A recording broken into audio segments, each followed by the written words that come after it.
Good evening, everybody. Welcome into the Autumn Rhythm Fantasy Studios. I'm Jamie. That's Eli. It's a Wednesday. We don't know if it's going to rain or storm or have tornadoes up here yet, but welcome in. Um, yeah, we have a doozy for you. I mean, we had to pivot from what we were going to do, but I'll get into that shortly. But we're gonna cover some risers and fallers, some squad practice squad guys. I'm gonna give you some risers and fallers, and if we have enough time, we'll give you some predictions for our divisions for the NFL, and maybe a college 12 team playoff too as well. Got lots of predictions at the end. So stick around. Yeah. Yeah, like LA Knight says, so stick around for that. Like Jay was saying, we had to pivot tonight. So something happened, so personal reasons. So we're gonna change it up just a little bit. We were gonna go heavier into the predictions and do some NFL and college talk, but we'll save that towards the end. Probably about an hour from now. So stick around for that. Yeah, Excuse me. for sure. Ah, this McUltra. Mm, mm, mm, mm. I was working What? outside today, big boy. I was working Oh, outside today, big boy. I worked up a thirst. Um, you know where you can find us because we got all the previous content over on Spotify. Nice YouTube playlist, some YouTube shorts, all that good jazz. We're over on the X, of course. I think Jamie's got a poll that he said I need to contribute to and give my thoughts on. So I might do that here on the air. Discord, of course, I call it the messenger of fantasy. So lots of ideas and good people over there as well. So you can go check us out over there. It's all out of rhythm, as always. Out of rhythm. Go check out the previous stuff. You want to know why you need to check out the previous stuff? Because some of these guys that are going to be on 53-man rosters in the NFL, we hit on. We what home run. We need like a little bat sound effect. I mean, we hit a grand slam with some of these guys, and then a few guys we whiffed on. It happens. So we know you can't win.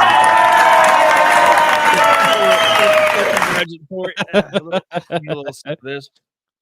Yeah. So, yeah, make sure you follow us on Spotify and Apple for our main stuff. We do have an Instagram. It's pretty much just shorts and stuff like that, reels and from the show. I haven't really posted really Me anything else on naked. there. Yeah, that's your OnlyFans page. So go subscribe to his OnlyFans page over there. No, I'm just kidding. Come But yeah, here. Come here. but yeah.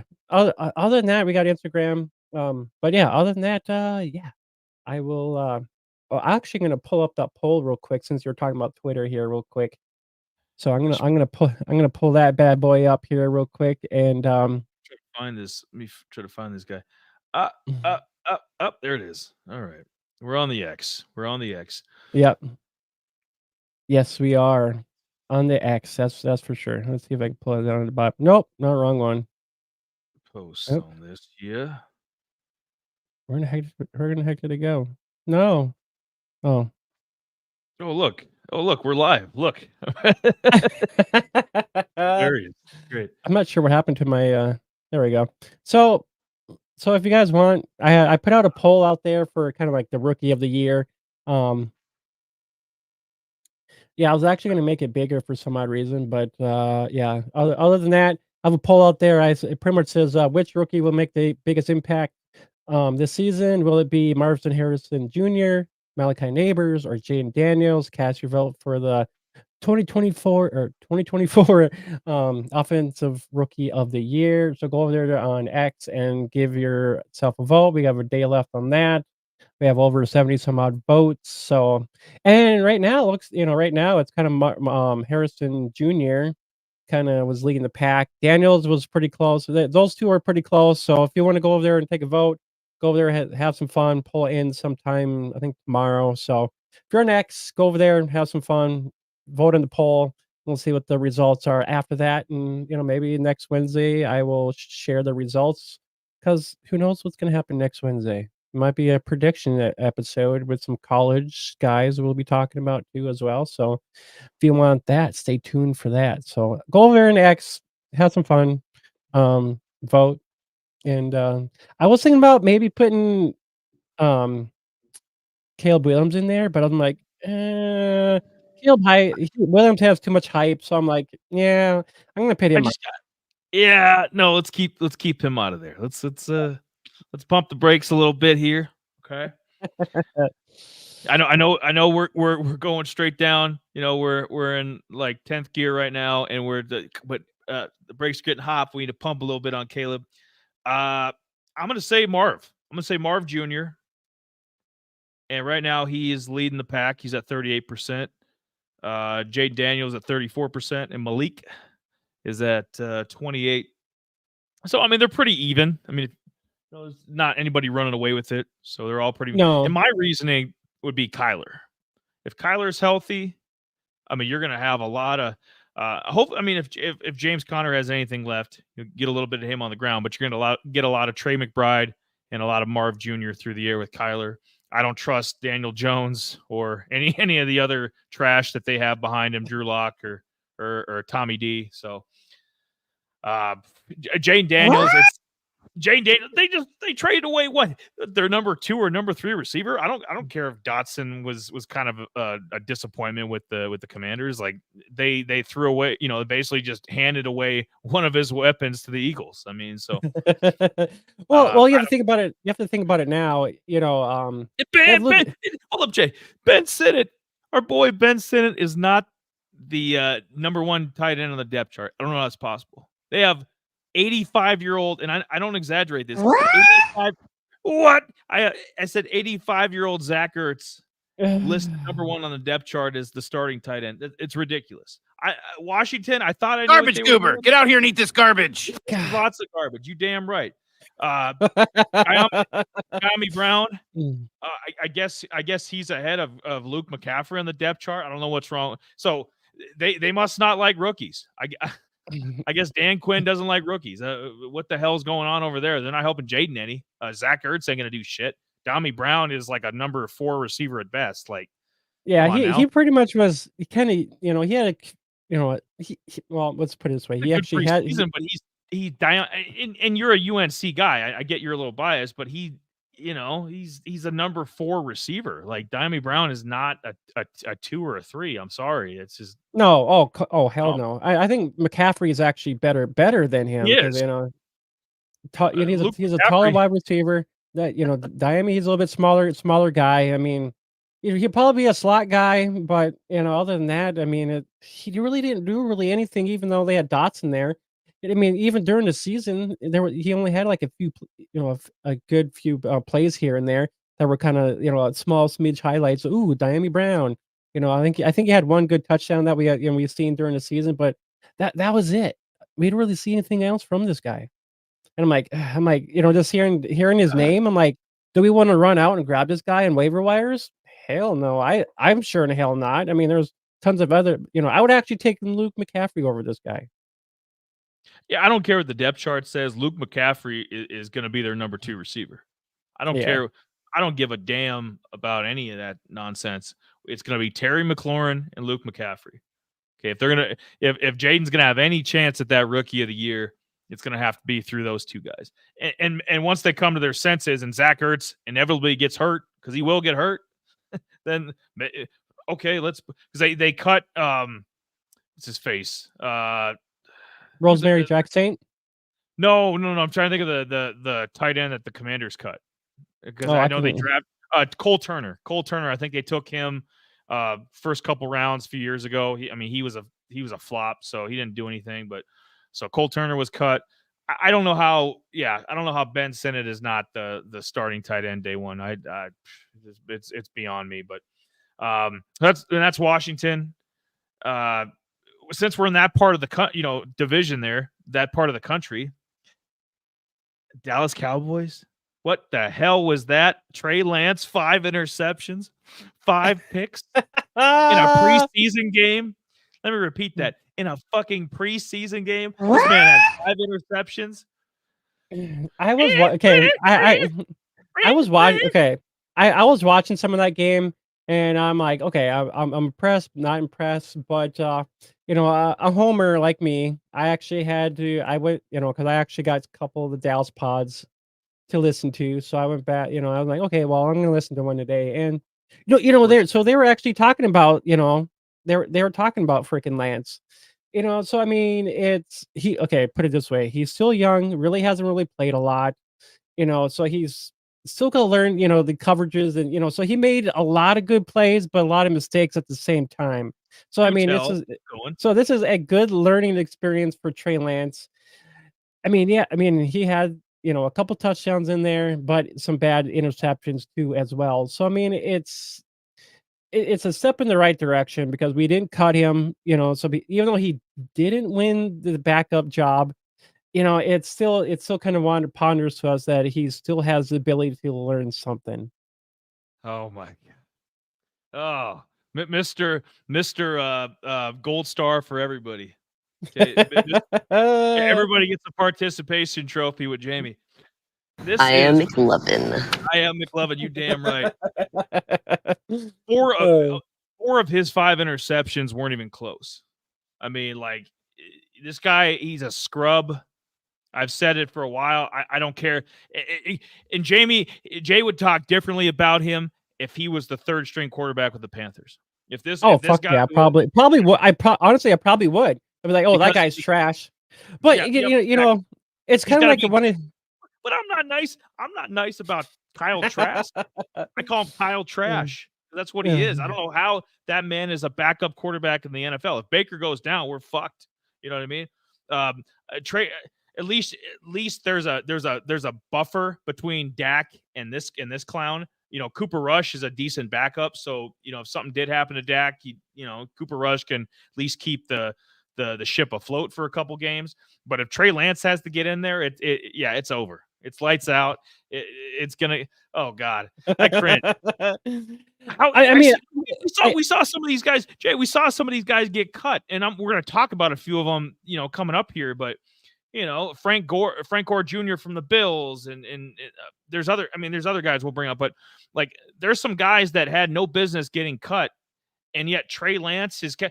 If Dallas wanted to keep a 3rd quarterback, they could have done what a lot of teams do.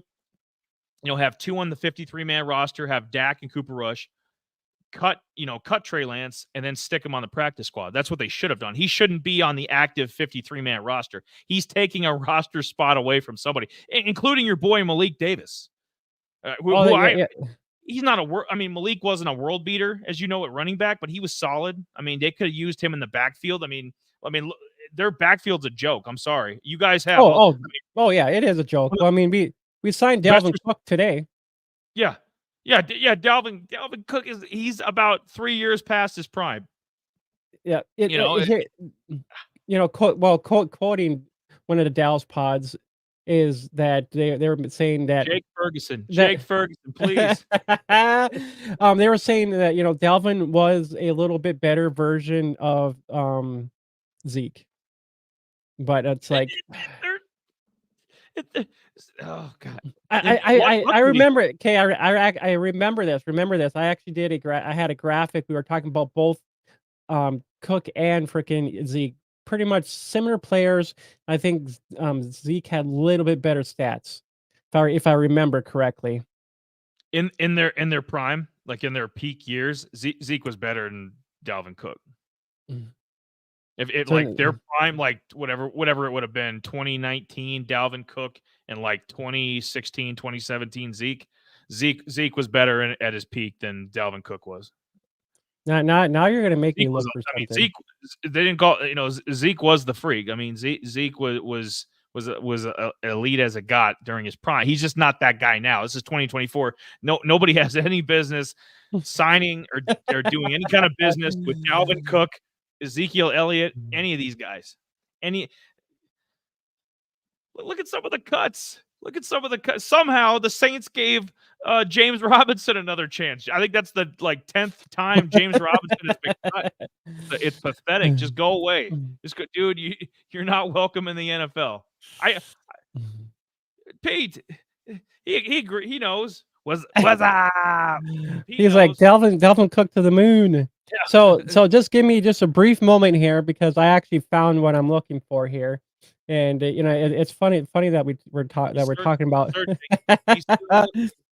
It's funny that we're talking about this. It was I think it was last year we kind of brought up these two. I think it was when Delvin was signed with the Jets that maybe he still had maybe a little something left in the tank, but no, not at all. So it's we thought he could have been a compliment to Brees, just been like a, kind of like what Zeke and Ramondre Stevenson were, with the Patriots, just be a nice, maybe change of pace, 600-yard back, nice backup. I thought Dalvin Cook could serve that role. No, wrong. Look at this. The age of the older backs. Yeah. How many Dalvin Cook has an injury history. Zeke just kind of fell off because, that's what older running backs do.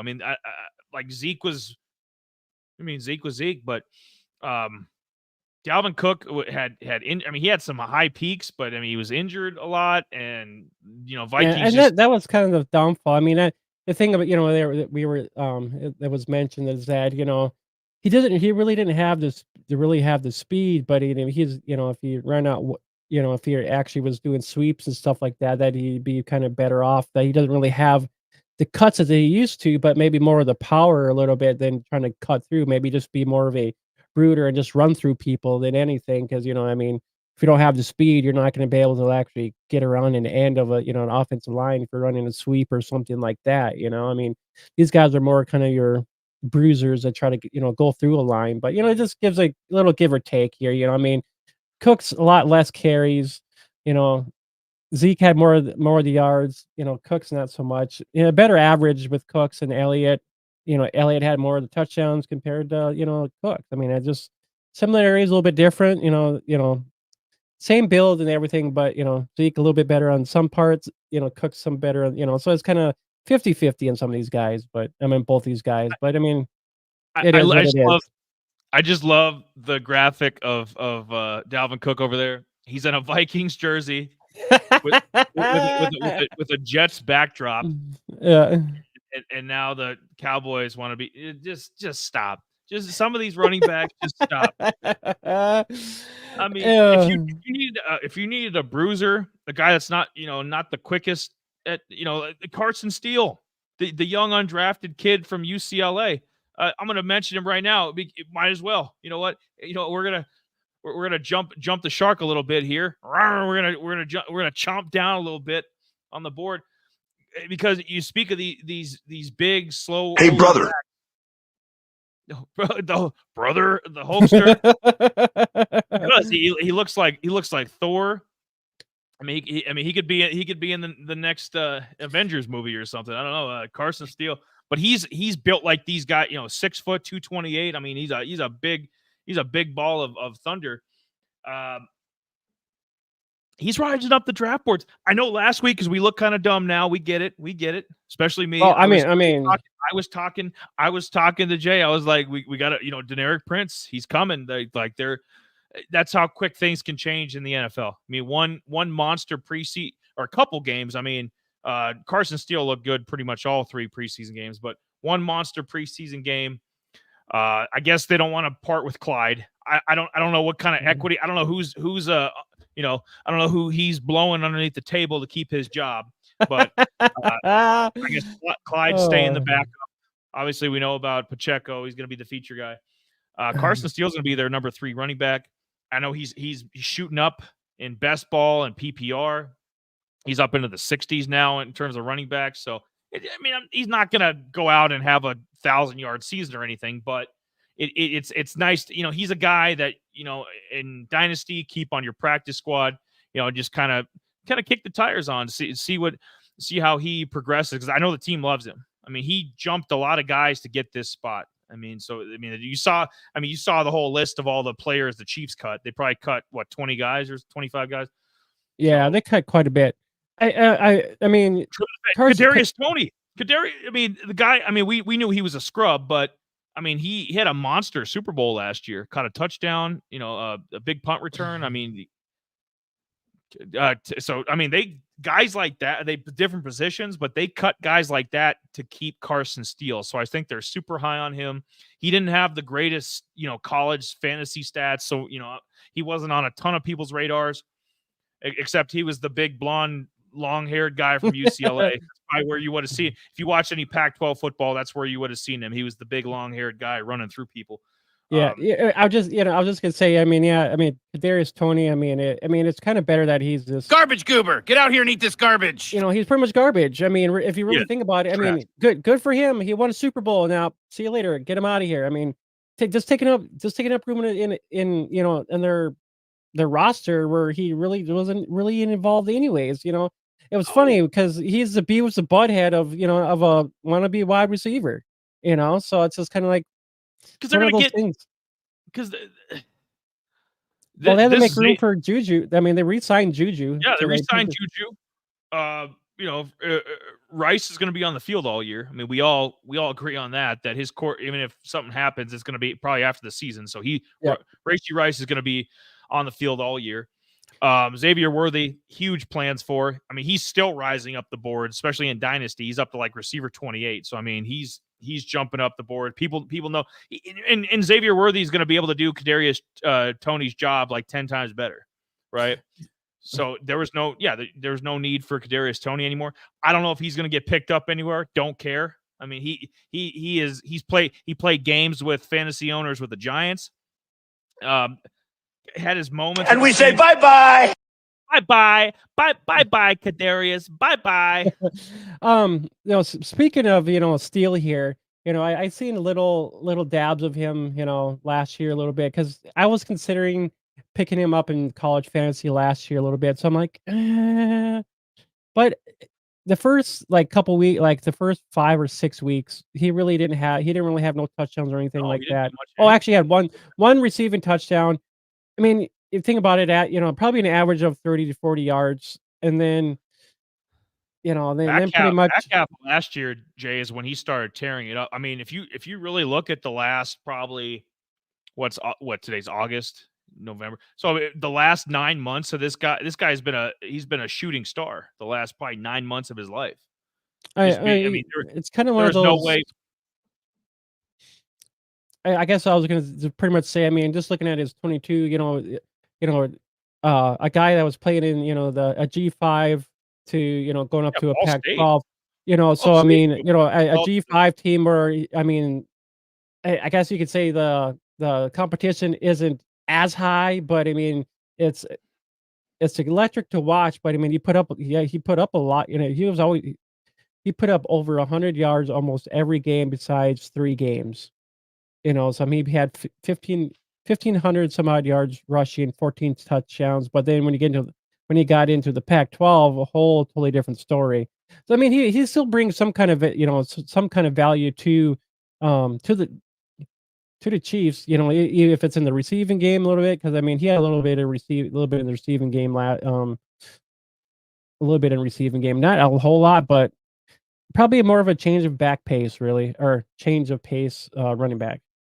Yeah, he's. I think he could come in and do almost like the Zeke role. That's why because I was going to talk about this guy a little bit later, but I heard Zeke, because Zeke is not a feature guy in my opinion. He's a goal line back at this point, but they're going to let him pretty much. They're going to feed him carries like he is a feature, and that's where I think Dallas is going to go wrong. I really do. I think Dallas is going to regret that, and I think if they're in contention, which they will be at the trade deadline, I think Dallas is going to have to pick up a running back. I mean, they're going to be like, yeah, we can't make any kind of headway in the playoffs with Zeke being our feature guy.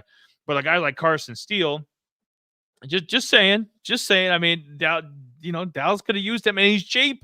He's dirt cheap. He's what, a couple $100,000 a year being an undrafted for, I guess now he signed with he signed on the 53-man roster, but still he's dirt. Yeah. Shh. Oh no, I'm sorry. I'm just trying to kind of pay attention to the weather a little bit. So I mean, I am too, man. It was just about 9 minutes ago. There was a tornado warning, a little ways, northeast or north northwest of us here a little bit. So trying to stay, with that in tune with that, just in case anything does happen. Yeah, we bring you fantasy football and radar weather updates. You should make like Mario on your hat there and go hide in that pipe. Oh, right. So if any of you guys are watching, I wear all kinds of different different kind of sports hats, and I'm like today I was kind of like, you know what, screw it. I'm gonna throw in a little something a little bit different, and I'm just gonna do whatever. And can't help the fact that got to throw on a little Mario for a little fun in here. So I love it, man. It matches the black shirt. That's a clean look. I'm digging it. I'm digging it. yeah, you guys. Carson Steele, does he do anything for fantasy owners year one? I mean, are you talking dynasty or just redraft? Not with redraft. No, redraft, Jay. I don't think unless there's a major injury to Pacheco, I don't think he has any redraft value. But I mean, yeah, he might have dynasty wise, do you think his value is more in 2025, 2026, or does he have anything for 2024?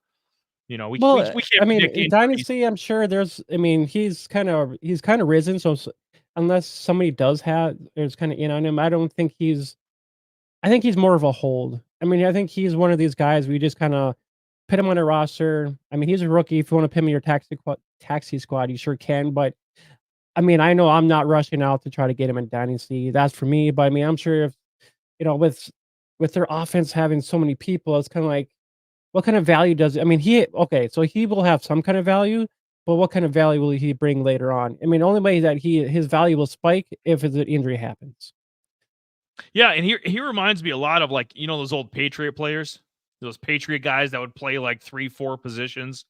For Belichick, when Brady was still there, and that's who he reminds me of. I could see him making tackles on kick returns. I could see him returning punts. I could see him running the ball, catching passes out of the backfield, blocking, being a fullback. Whatever the hell they would ask this kid to do, I think he could do. So I think he'll find a way on the field. But yeah, it's just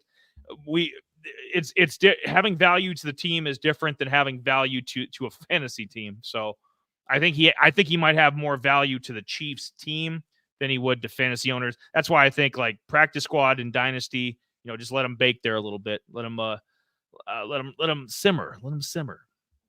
But that was it was Carson Steele.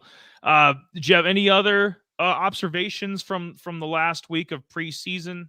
I know I was at Buffalo Wild Wings watching the Seahawks and Browns game. DTR looked solid. I think that game earned DTR the backup job because I know Jameis Winston's on the block, Huntley's on the block.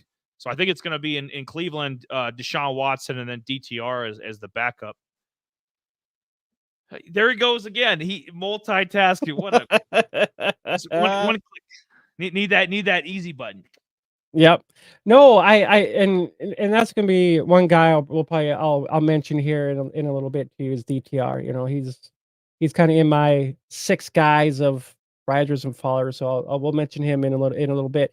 I tried catching as much of the last week of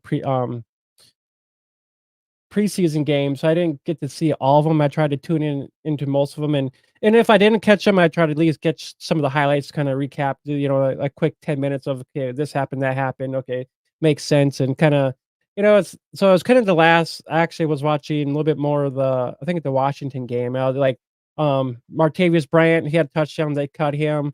Rosemary Jack Saint, who was a lot of people, they were like, who the hell was that guy? And he was a undrafted guy from George the Bulldogs. I mean, he looked all right, but they let him go pretty much.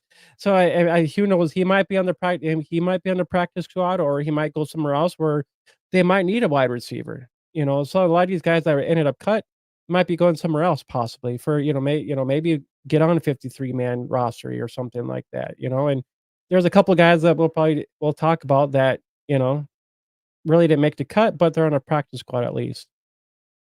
Yeah, absolutely. I think this was the most crucial week of preseason. Captain Obvious here. But I think a lot of these things were decided. We just saw Bailey Zappi get cut. by the Patriots. Some other guys got traded. Malik Willis was not a part of the future for the Titans. I think he's in a better situation with the Packers. They're basically they kicked Sean Clifford and Michael Pratt to the side and be like, "Hey, dude, we're gonna trade for you. Pennies on the dollar. Bring you over here, Malik. Actually, give him some coaching. I mean, we know Matt LaFleur, how good of a quarterback coach he is. I mean, he'll coach him up. Malik Willis might have a future in this league, even if as a backup. So I think Malik benefited with that trade from Tennessee to Green Bay. Was there any other trades or any other things you might have seen the last week or few days that you're like, wow, okay, that's going to make an impact, whether it's lower on the depth chart or in the starting lineup? Heineke got traded today to the Chargers. Oh, no shit. Okay. So it's the Falcons going to just roll with Penix and Cousins then and have a guy in the practice squad, or what do they? I don't know. I just happened to see it. I didn't really see any details of what they're going to do roster wise. So I'm assuming, Penix will probably be the RB2 or not RB quarterback 2 behind Cousins if anything does happen. So if anything does happen to Cousins, that they'll probably slop him in there. Chargers. Holy shit! No, this is big. This is big. The Easton Stick is he is a stick. He's a scrub. That should have been his last name. Easton Scrub, because they did not trust that man to back up Justin Herbert or to start Week 1 if he had to, because Herbert's still questionable for Week 1, by the way.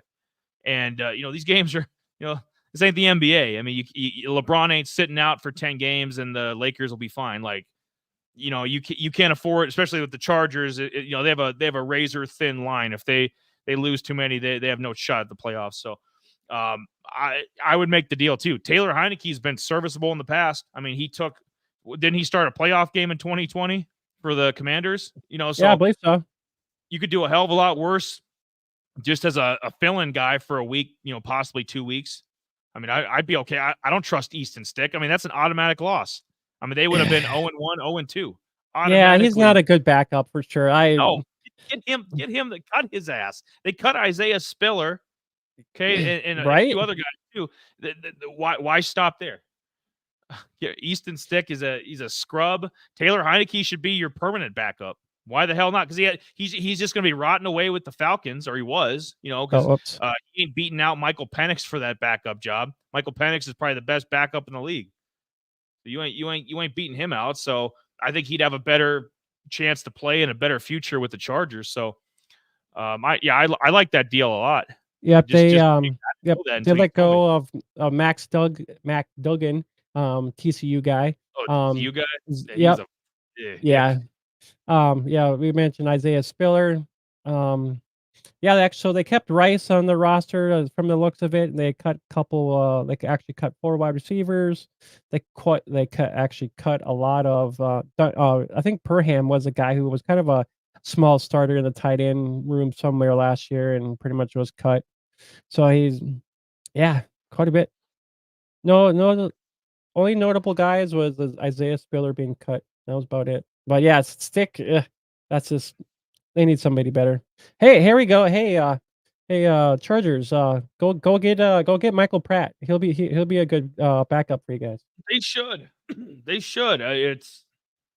I don't know what the deal. I know Sean Clifford's going to be a career backup. I mean, he'll be a second, third, probably more a third stringer at this point now. I mean, Malik Willis is going to beat him out. So, and so I'm just saying, like, I think the Packers were comfortable with Clifford. Michael Pratt, I don't think Michael Pratt ever really got a chance with the Packers. No, this was funny because I was thinking about this the other day too. I was kind of looking through all the all these college teams, just thinking just all the college conferences and stuff like that. There really hasn't been anybody from the G5 level actually starting as a actual quarterback in the NFL. No, I think those days might be over. I really do. I mean, Caden Salter, obviously, we don't want to get too far ahead of ourselves. Well, I mean, just think. Willis, he was with Liberty. Liberty. Yep. Yeah, he didn't get an opportunity to play. I mean, when he came out, I mean, he was high flying. pretty much that dual threat kind of quarterback. That a lot of people say he was going to be a first rounder. That didn't happen. So that was kind of out. And I'm like, well, was there really anybody else? I mean, I was just thinking of these other smaller, guys like these Cliffords and Sticks. I mean, they really haven't, we're in like power five teams, but no one really from the G5. Yeah, Clifford was Penn State, but yeah, like. So But yeah, you have a good point. Like the days of Joe Flacco coming from Delaware and some of the, because if these guys are at smaller schools, obviously these big, with the NIL, I think NIL changed a lot of that because these big schools are going to absorb them. I mean, they're just going to eat them up. Caden Salter from Liberty is a rare. I mean, Ohio State was trying to get him. A couple other schools were I think Notre Dame might have been in the mix before they got Riley Leonard. I think if Salter actually went to a different college team, there might have been maybe a chance for him to actually be a starting NFL quarterback. Oh yeah, no, I mean, I respect his loyalty to Liberty, and he's going to pay it off. I mean, they're going to be right up there. I mean, we'll talk about our little surprise, our little maybe a little college 12-team playoff preview. But I mean, Liberty will be right in the mix with Boise State and some of those other Group 5 schools to try to maybe get that last spot in the playoffs and be that kind of that Cinderella. But to get to our point, like there's not a lot of small school guys anymore. You're not going to see it because they're all going to get absorbed by Ohio State, LSU, Oregon. If you're at a level and you're tearing it up, I mean, even guys at Kansas State and Nebraska, even like good, mid-level, Big Five, I guess Big Four. Pac-12 is a joke now. It's got 2 teams, but I mean, hell, if you think about conferences, I mean, even respectable program, Mississippi State, places like that, you're going to get your quarterback taken. It's just it's the way it is. Like, I mean, this thing about Adrian Martinez. I mean, he was a Husker. He went to Kansas State. He didn't really make the team. Then he went to the XFL team or USFL team. Won a championship with the Birmingham Stallions or whatever the hell it was, and then he actually got signed by the Jets here. But yeah, Jets signed him. Yeah, so it's just kind of like I just think that these bigger schools have more opportunities for guys to be more successful than these G5 teams. Well, coaching, but it all comes back to money because you can get better coaching with more money, right? If you're going to pay assistants, what? I think I was thinking of Pete there. But you can pay assistant coaches more, head coaches more, players. It's everybody. I mean, the training staff, everybody gets paid more at these bigger schools. It's the Darwinism, survival of the fittest, and I think a lot of that too, that kind of comes into like the college fantasy. College fantasy is a little bit more fun because you can actually have fun with these, guys like the Salters and the guys from these G5 teams compared to, them going to the NFL and you trying to draft these guys. So I think the college aspects of it is a little bit more fun than seeing these guys where they were not going to be on a team. Like at least you can say, well, I had Salter on my fantasy team this year. I'm like, what you guys talking about? I had him on my college fantasy team, not the NFL, my college. So it's a difference. And we were gonna, if MJ had, he had some stuff going on, and we totally understand. But that's some of the stuff we would have delved into, and we might still do that if we're able to, get him on in the future too. But we don't mean to get off topic, but it was one of the things that we were gonna talk about. And we were passionate about it because in college we've been saying it for a while, and we would have loved to have discussed it with him. Is just in college fantasy, a guy at Boise State, a guy at New Mexico State has just as much value as a guy at LSU. There is no a guy at South Dakota State has just as much value as a guy at LSU. I mean, it does not matter the size of school. It's all about statistics. Okay. So if you're putting up, 360 yards a week passing, you're putting up 210 yards a week rushing or whatever it is, like, it doesn't matter what size school, it all applies the same. And so that's why Caden Salter is the number 1 fantasy quarterback in college football for 2024, or at least projected to be. And you never assume that. You'd be like, oh, it's Carson Beck at Georgia, or it's Shador at Colorado. It's one of these power conference schools, and that's not the case. So that would have been a good discussion point. But yes, get back. Yeah, well, zone in. All right, let's get on topic here, big boy. Let's get on some and then just a couple quick guys too, and I'll get Dynasty here. Jay, your boy Terrace Marshall got cut. I know you were high on. I was too. I didn't think. DJ Chark. Okay, DJ Chark was an LSU receiver, right? Like he's been kind of the last batch, because we know they all hit for the most part. I mean, you just had Malik Neighbors come out, Brian Thomas Jr. from Jacksonville, Jamar Chase, obviously, JJ. The list goes on and on.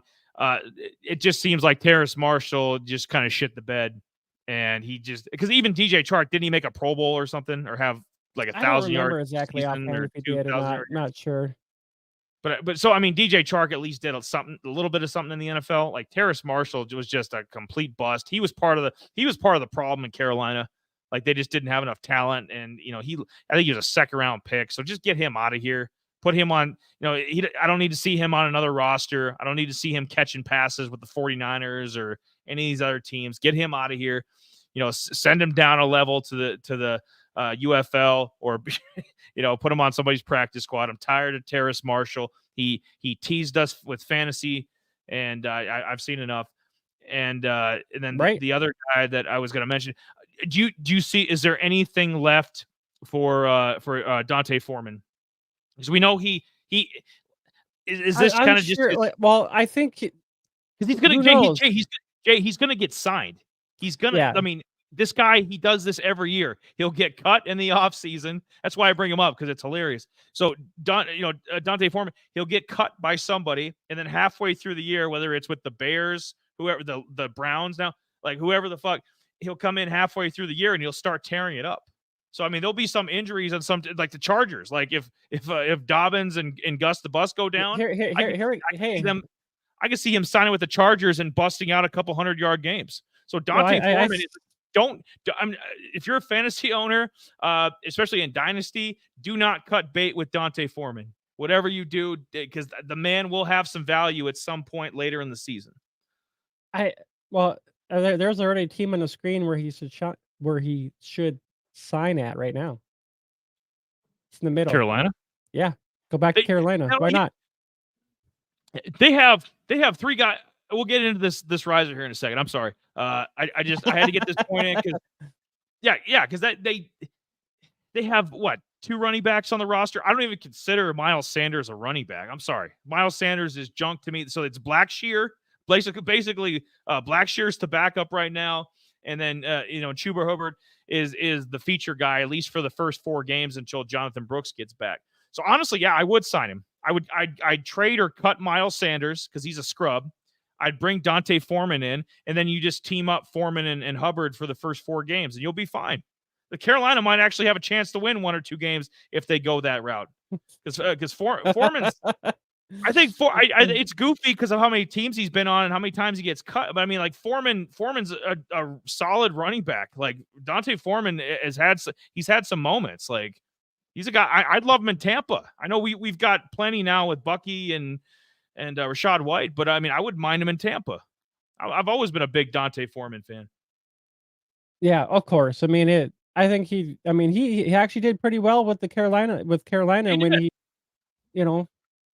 there were stretches when he was with Carolina, that 1 year with Carolina, I think a couple years ago, there were stretches he was like the best fantasy running back in the league for a couple games there. I mean, the guy was tearing it up. Yeah, he was. Speaking of guys that are going to be tearing it up, so we have dynasty risers here. I'm not going to do best. I've been doing best ball and PPR standard the last couple weeks, but a lot of these players just blend in with each other. It's the same list, so excuse me. We're gonna stay away from that. So we're gonna stick to dynasty tonight. So I'm just gonna do a 5 list for dynasty fallers and risers, and I'll see what Jay thinks. Number 1, I put Jamison Williams. They've got 4 receivers on their depth chart right now. The Lions have, I shit you not, look at their depth chart. They've got 4 receivers, including Isaiah Williams, who our good friend, I think it was Danny D. I forget, somebody was mentioning a week or two ago about, is Isaiah Williams going to make the team? And we were like, there's a lot of guys in the way. I don't know about that. He made the damn team. So you're on, we're on something. You're on. Sounds like fucking, remember Thundercats? Snarf, snarf. That's what it fucking sounds like. But I put Jameson Williams number 1 because he's only at receiver 50 for Dynasty. I like that. He's their fucking. Do you trust Khalif Raymond? No, that's what I thought.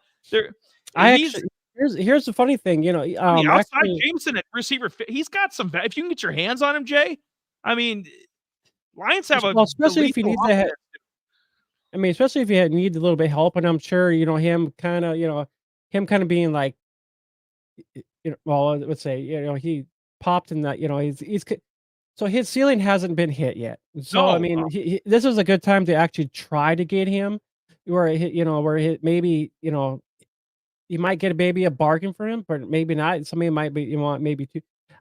If you do try to trade from, I wouldn't be giving up a first or second, maybe second or third at least, but that'd be probably the max.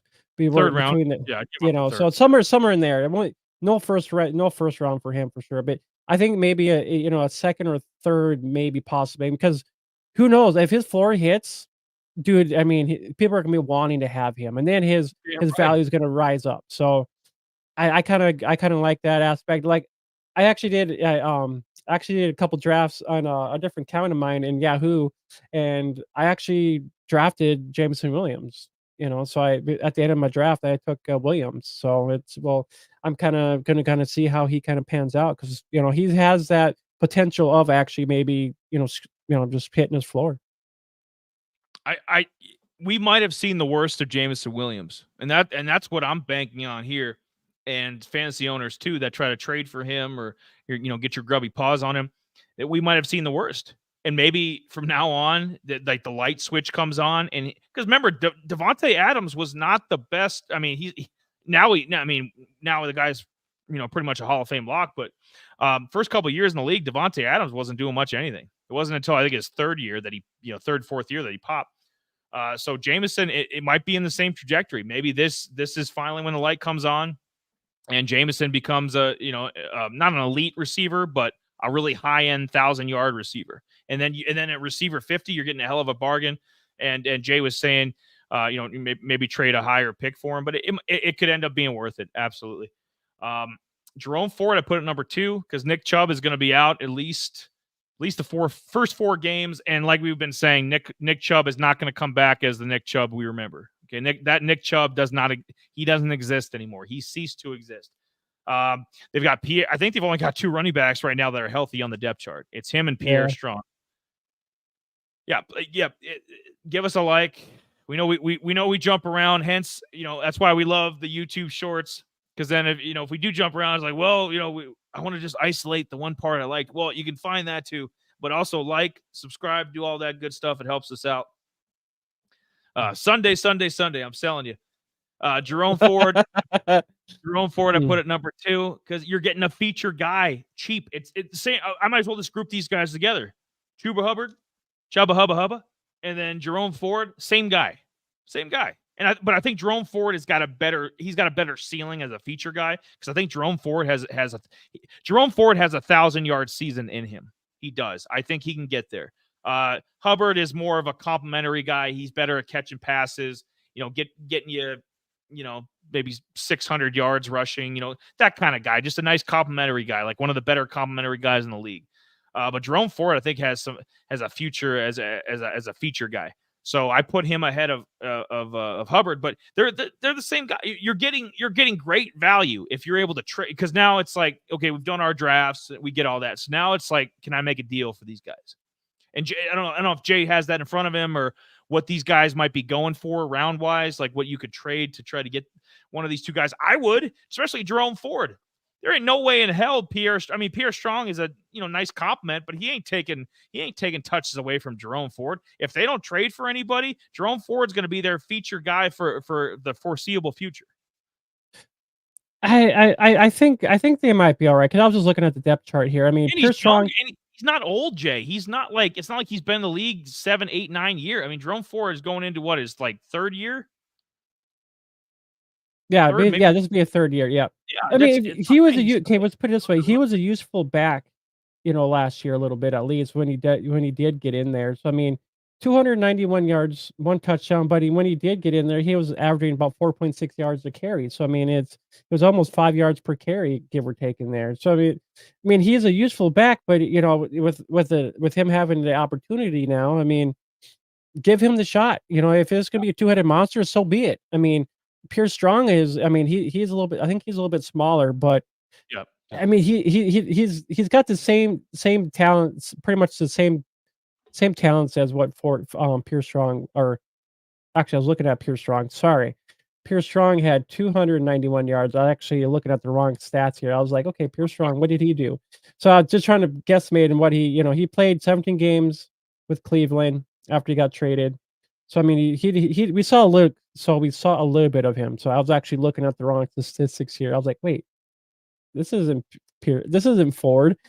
This is So what I expected. yeah, so Pierce so let me alliterate here. Pierce Strong, 4.6 yards per carry. So, I mean, that's almost 5. So, I mean, for 5'11", almost 6 foot, I mean, getting through the tackles. I mean, we saw him at South Dakota State. He was pretty much one of the top runners for back-to-back. I think he had almost 2,000 some odd yards rushing in there or, one season. So, he's a liable back, let's put it that way. And, And how does that look for the Jackrabbits, by the way, too? Their last two feature guys are both on NFL rosters, probably going to get significant playing time. Isaiah Davis, I think the Jets love. I know he's like a number 3 or 4 back right now, but I think he's going to work his way up the depth chart eventually. Not past Brees or anything, but maybe get up to 2, be the backup. And then Pierre Strong, who's basically the backup running back with Cleveland right now because Nick Chubb is out. I mean, so yeah, Jackrabbits are turning into running back you. Yeah, pretty much. So Jerome Ford is 5'10", 210, second year too as well. He had 211 points last year, 118 yards, 3.9 yards per carry. So I mean, not as good, So Pierce Strong a little bit better. I mean, he only had 4 touchdowns last year, so I think this could be a good two-headed monster. Maybe Isaiah Thomas or Pierce Strong. Maybe could be the goal line back, or maybe Ford the goal line back, and then you got your change of pace. Pierce Strong. Yeah, I think that'd work out pretty damn well. I don't see them in the Browns have so much money tied up in Deshaun's like and now Amari Cooper, they had to, kind of restructure his stuff. So it's like they don't have much money to spend. So I don't see them making a deal. So this is going to be until, Nick Chubb isn't going to be the same. Trust me. Trust us. Jerome Ford is going to be the feature guy this year. And maybe even if he has a Tony Pollard feature level season, it's still, borderline 1,000-yard season. Even if he's going to be a guy in 2025 you might want to upgrade for, the Browns draft somebody high, first couple rounds for a running back or something. But at least for 2024, Jerome Ford has got, he's got crazy value. Number 4, Ali from Baltimore, because why the hell not? It's again Gorendo. I guess they're back to back with ratings right now in Dynasty, running back 66 and 67. Kind of the same guy, kind of same situation. Derrick Henry, how much does he have left in the tank? I mean, I think at least one high end season for sure. But after that, they got rid of a lot of the logjam there. They did. Gus Edwards gone. J.K. Dobbins gone. So basically, it's almost like Derrick Henry and Justice Hill that are in his way. So it's like Justice Hill is not a world beater. And so Ali, I wouldn't be surprised some point this year if he was Derrick Henry's backup. Keaton Mitchell, sorry. And Keaton Mitchell's on, he's at least hurt half the year. I think he's on the pup. I think he's on the pup. Yeah. So I mean, I'm sure Ali will get, some touches here and there, a change of pace guy, but once Keaton Mitchell kind of gets going and he's back, I mean, he's gonna be just kind of bumped back down. So Oh well, we will see. Go, what about your boy Isaac Guerrero from Louisville? I mean, I still, the down. I like So pretty Isaac a lot. much, they had Jay, two guys that Elijah went to the IR. Yeah, Elijah. I think I at first I thought Keaton Mitchell was out for the year, so I think that's maybe probably why I put Ali so high, because I thought Keaton Mitchell would be out. But if it's just half the year, Ali probably wouldn't even crack my top 5, to be honest. So I thought I want to revisit that. Guerrero definitely I'd definitely pump up to 4, because Elijah Mitchell's out for the year. I don't see Yep. him coming back. Jay, they were trying to trade him. So, I mean, I don't see Elijah Mitchell coming back for 2025 with the 49ers. Cody Schrader was a guy we liked from Missouri. That they brought in undrafted. Cody Schrader was cut in the preseason, so he won't be a part of the team. Jordan Mason, we know Oh CMC, shit, he was cut. God damn. we know Mr. CMC, world beater, but Jordan Mason's the backup. So, I mean, that's a winnable job. Guerrero, I mean, to be CMC's backup eventually, or at least have a spot somewhere. I don't know. Is he more of a you think a practice squad guy, like in Dynasty, or where's Guerrero fall, or is there a chance maybe down later in the year, if you're in a deeper league and you stash him on the bench, maybe he can beat out Jordan Mason for that backup spot and actually get some carries and maybe a couple catches out of the backfield. I think this is what I would do. I think I would just wait to kind of see, because they're kind of figure, Mitchell going to the IR, pretty much done for the season or whatever. I would kind of see how they played Mason a little bit first, and if they kind of sprinkle in I saw Guerrero enough of Jordan Jay. I saw enough of Jordan Mason last year, and yep, where the cricket? Where's the cricket sound effects? Exactly. Right? I guess I don't have any of those. Maybe I should find some next time. But that's why I was kind of like, ooh, okay. That's our thoughts on Jordan Mason. I when I saw Mitchell hit the IR, or done for the season, I was like, ooh, Guerrero. Hopefully this would be a boost for him to maybe get some touches. I'm like, ooh, Mason. He didn't really do a whole lot. He was kind of a name, but then he was Elijah Mitchell kind of come in, kind of took over that role. So Mason was kind of like a player, in a play for a couple times here and there. Kind of they sprinkled him in, not too much. You didn't really hear his name all too often. So Guerrero, he might be in the same boat as Mason, unless Mason just really shits the bed and then Guerrero works himself into that RB2 role. I'd be fine with that. Yeah. He does. He's going to do the same role Elijah Mitchell did. The Guerrero, I think I think that's at least the 2025 plan. That's why he's a dynasty riser, because I think 2025 will bring a lot of goodwill and a great future for Isaac Guerrero for sure, because he's going to be taking Elijah Mitchell's job. Probably take, at least by 2025. I think he'll be RB2. I mean, if not this year, he'll be CMC's backup by 2025. I can guarantee you that. The fallers, Keaton Mitchell. I should preface it this. Thought he was out all year. I'll be, I shit the bed myself, so I better go change the comforter and the sheets. I read that wrong. I didn't know it was just a pup. So Keaton Mitchell Ali probably doesn't belong on the risers part of it, and Keaton Mitchell probably doesn't belong on the faller side of it. Although it does hurt, because it's another injury. He was hurt last year. We saw some of the electricity from Keaton Mitchell last year. He got hurt, second year in a row that he's banged up. So I hope this isn't kind of his label now that he's injury prone. So I hope that goes away. So kind of ignored Keaton Mitchell. We'll go after the other guys. You damn right. I'm gonna start with number 5, Nick Chubb. How the hell is he still running back 33? That's what I want to know. Is like, as old as he is, and with this kind of injury, I mean, his leg was like moving in 10 different directions. I mean, Nick, that was gruesome, man. He's out 4 games this year. That's tacking on. When you get a running back close to 30, when you just start tacking on all the games missed, and I don't see any value in him in Dynasty. I mean, you're redraft best ball, sure. I mean, because he could maybe have some flashes of the old Nick Chubb for sure. But Dynasty, playing the long game, no, I don't see any value in Nick Chubb. I don't know how he's still running back 33, so I'm having him as a faller. What do you think? I mean, I think he still has some, but I don't think he's going to come back to be what he used to be. But I think he'll still be a liable asset to the Browns. So I'm sure they'll slowly kind of work him in once he gets ready.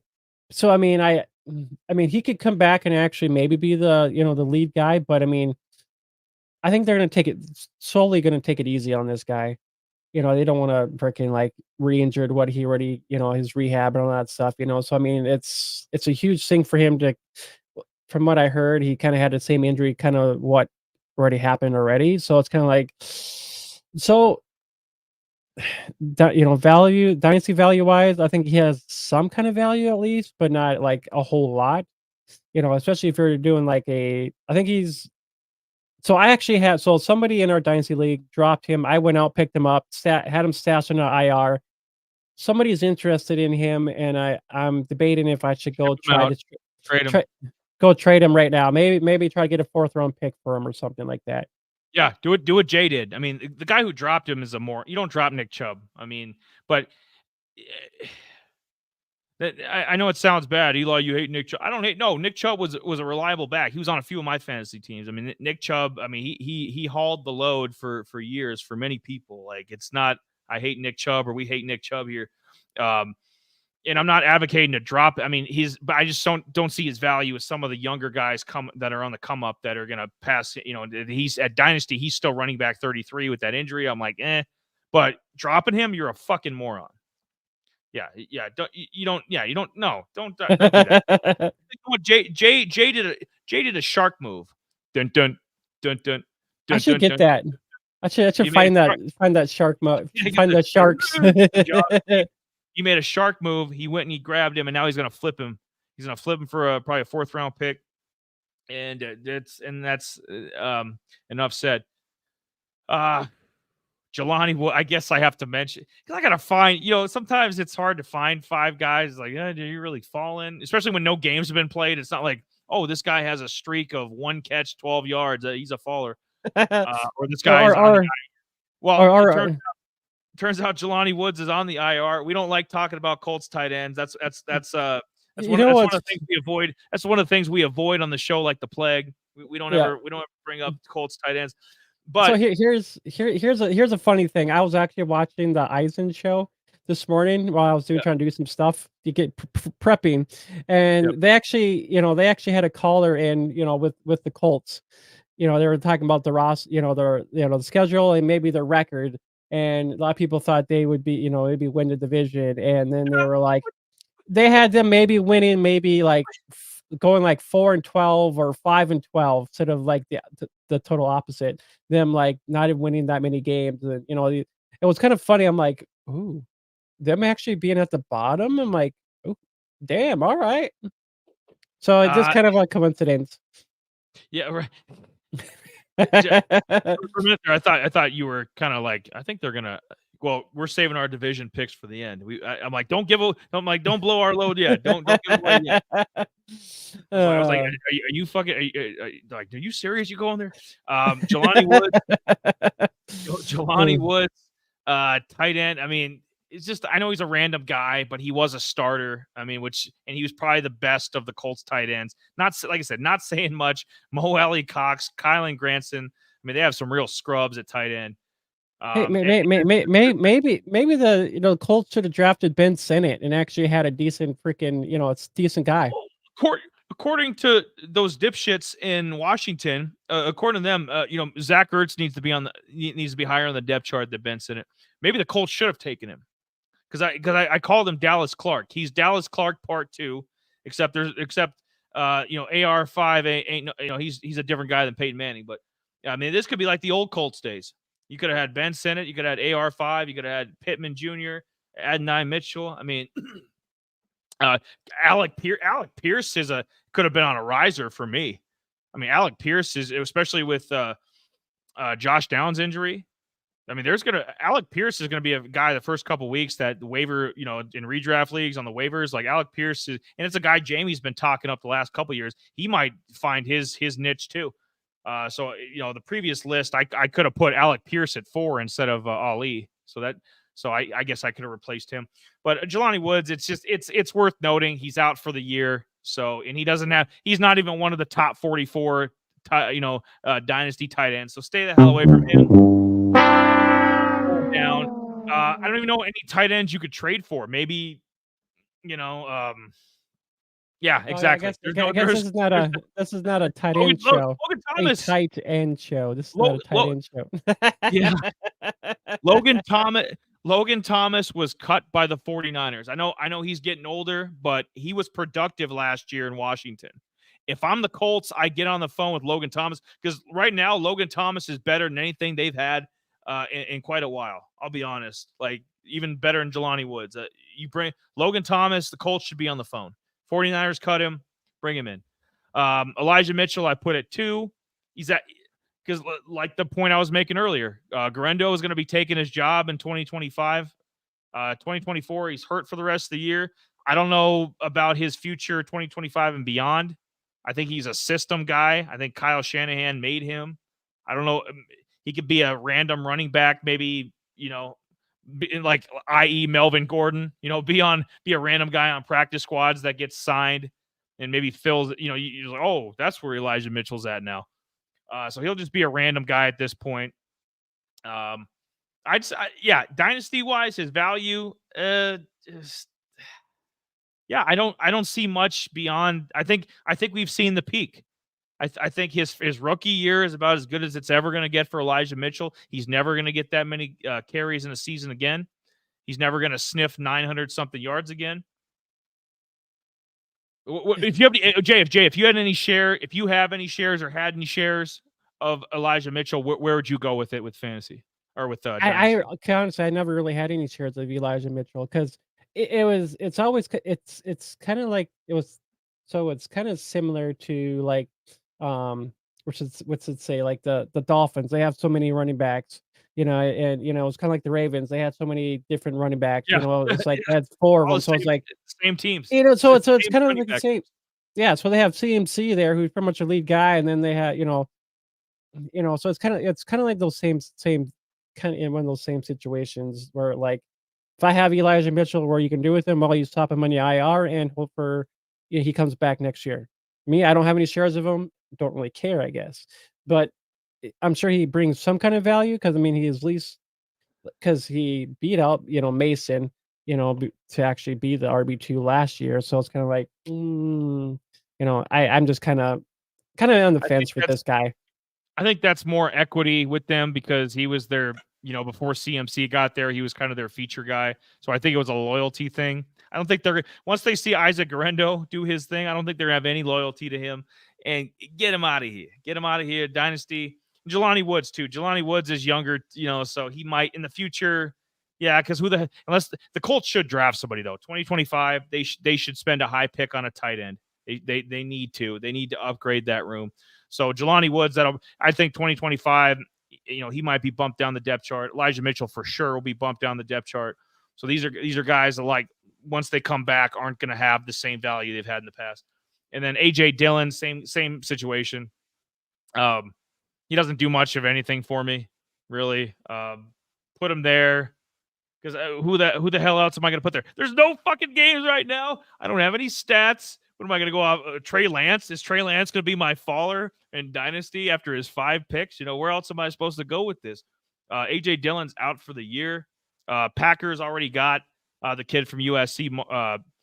It's not Marshawn Lloyd. That's what I was going to say. Marshawn Lynch. I was like, no, it's Marshawn Lloyd. And I can see them. They still got Josh Jacobs under contract, so it'll be a Lloyd and Josh Jacobs show. They'll probably end up replacing Dillon. I'm not. Did Dillon sign a 1 or a 2-year deal with the Packers? I'm trying to remember. I think it might have been a 1-year deal. I'm not sure exactly. Jay, if it's a 1-year deal, he won't be back with Green Bay, which means he won't be receiving these kind of carries again. He might just be an obscure figure after this. He might be a random guy that you like, James Robinson, that ends up trying out for some team next year. Is like a preseason got like, oh shit, that's where AJ Dillon is with the Titans now or something, and he's trying to make the team. Like I could see that happening, and it's kind of a fall from grace. I mean, he was kind of their big bulldozer for a few years there. And those Packer teams were good with Aaron Rodgers and Devontae, and so it's kind of the sad decline. This was kind of the descent of AJ Dillon. I don't know. Do you have any shares of him, or have you had any shares of him? No, actually, I didn't really have any shares of Dillon. I might have maybe in redraft here and there, maybe. I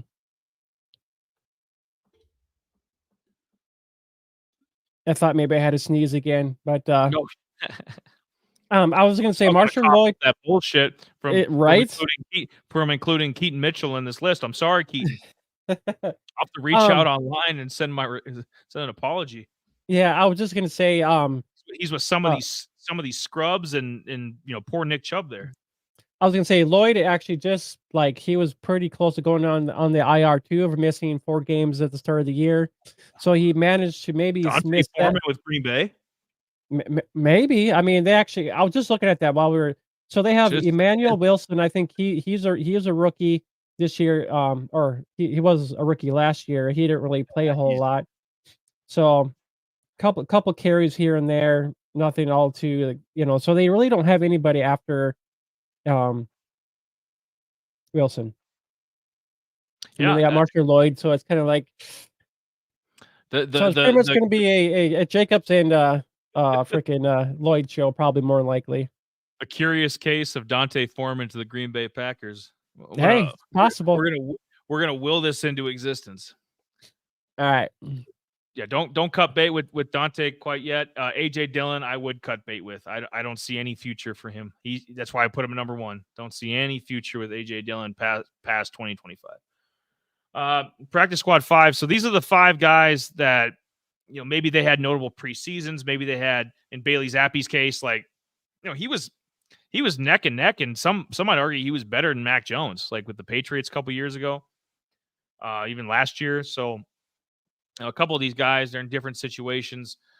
I wanted to do like a little practice squad 5 because keep an eye on these guys. If there's some injuries, which there will be, one if not all 5 of these guys will get called up at some point. They will. And I put in parentheses the previous team. So some of these guys were just re-signed. So they were cut on the main roster, and then they were just signed to the practice squad. So I put Chris Blair at number 1. He led the preseason in receiving yards. I know it's not saying much because Lance McCutcheon did that a couple years ago, and now he's been on like 3 teams, and he just got cut again too. So that's but he was listed internally, I think, as the number 5 receiver with the Falcons like a couple weeks ago, or even it might have been last week or 2 weeks ago, but he was their number 5 receiver. So it's crazy, but Falcons are crazy. Falcons do crazy things. That's just it's the Falcon way.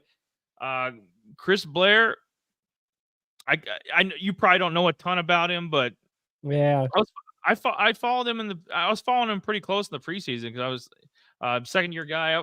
I was like, maybe there's something here, because I'm not impressed by a lot of their guys ahead of him on the depth chart. I mean, Rondale Moore's out for the year.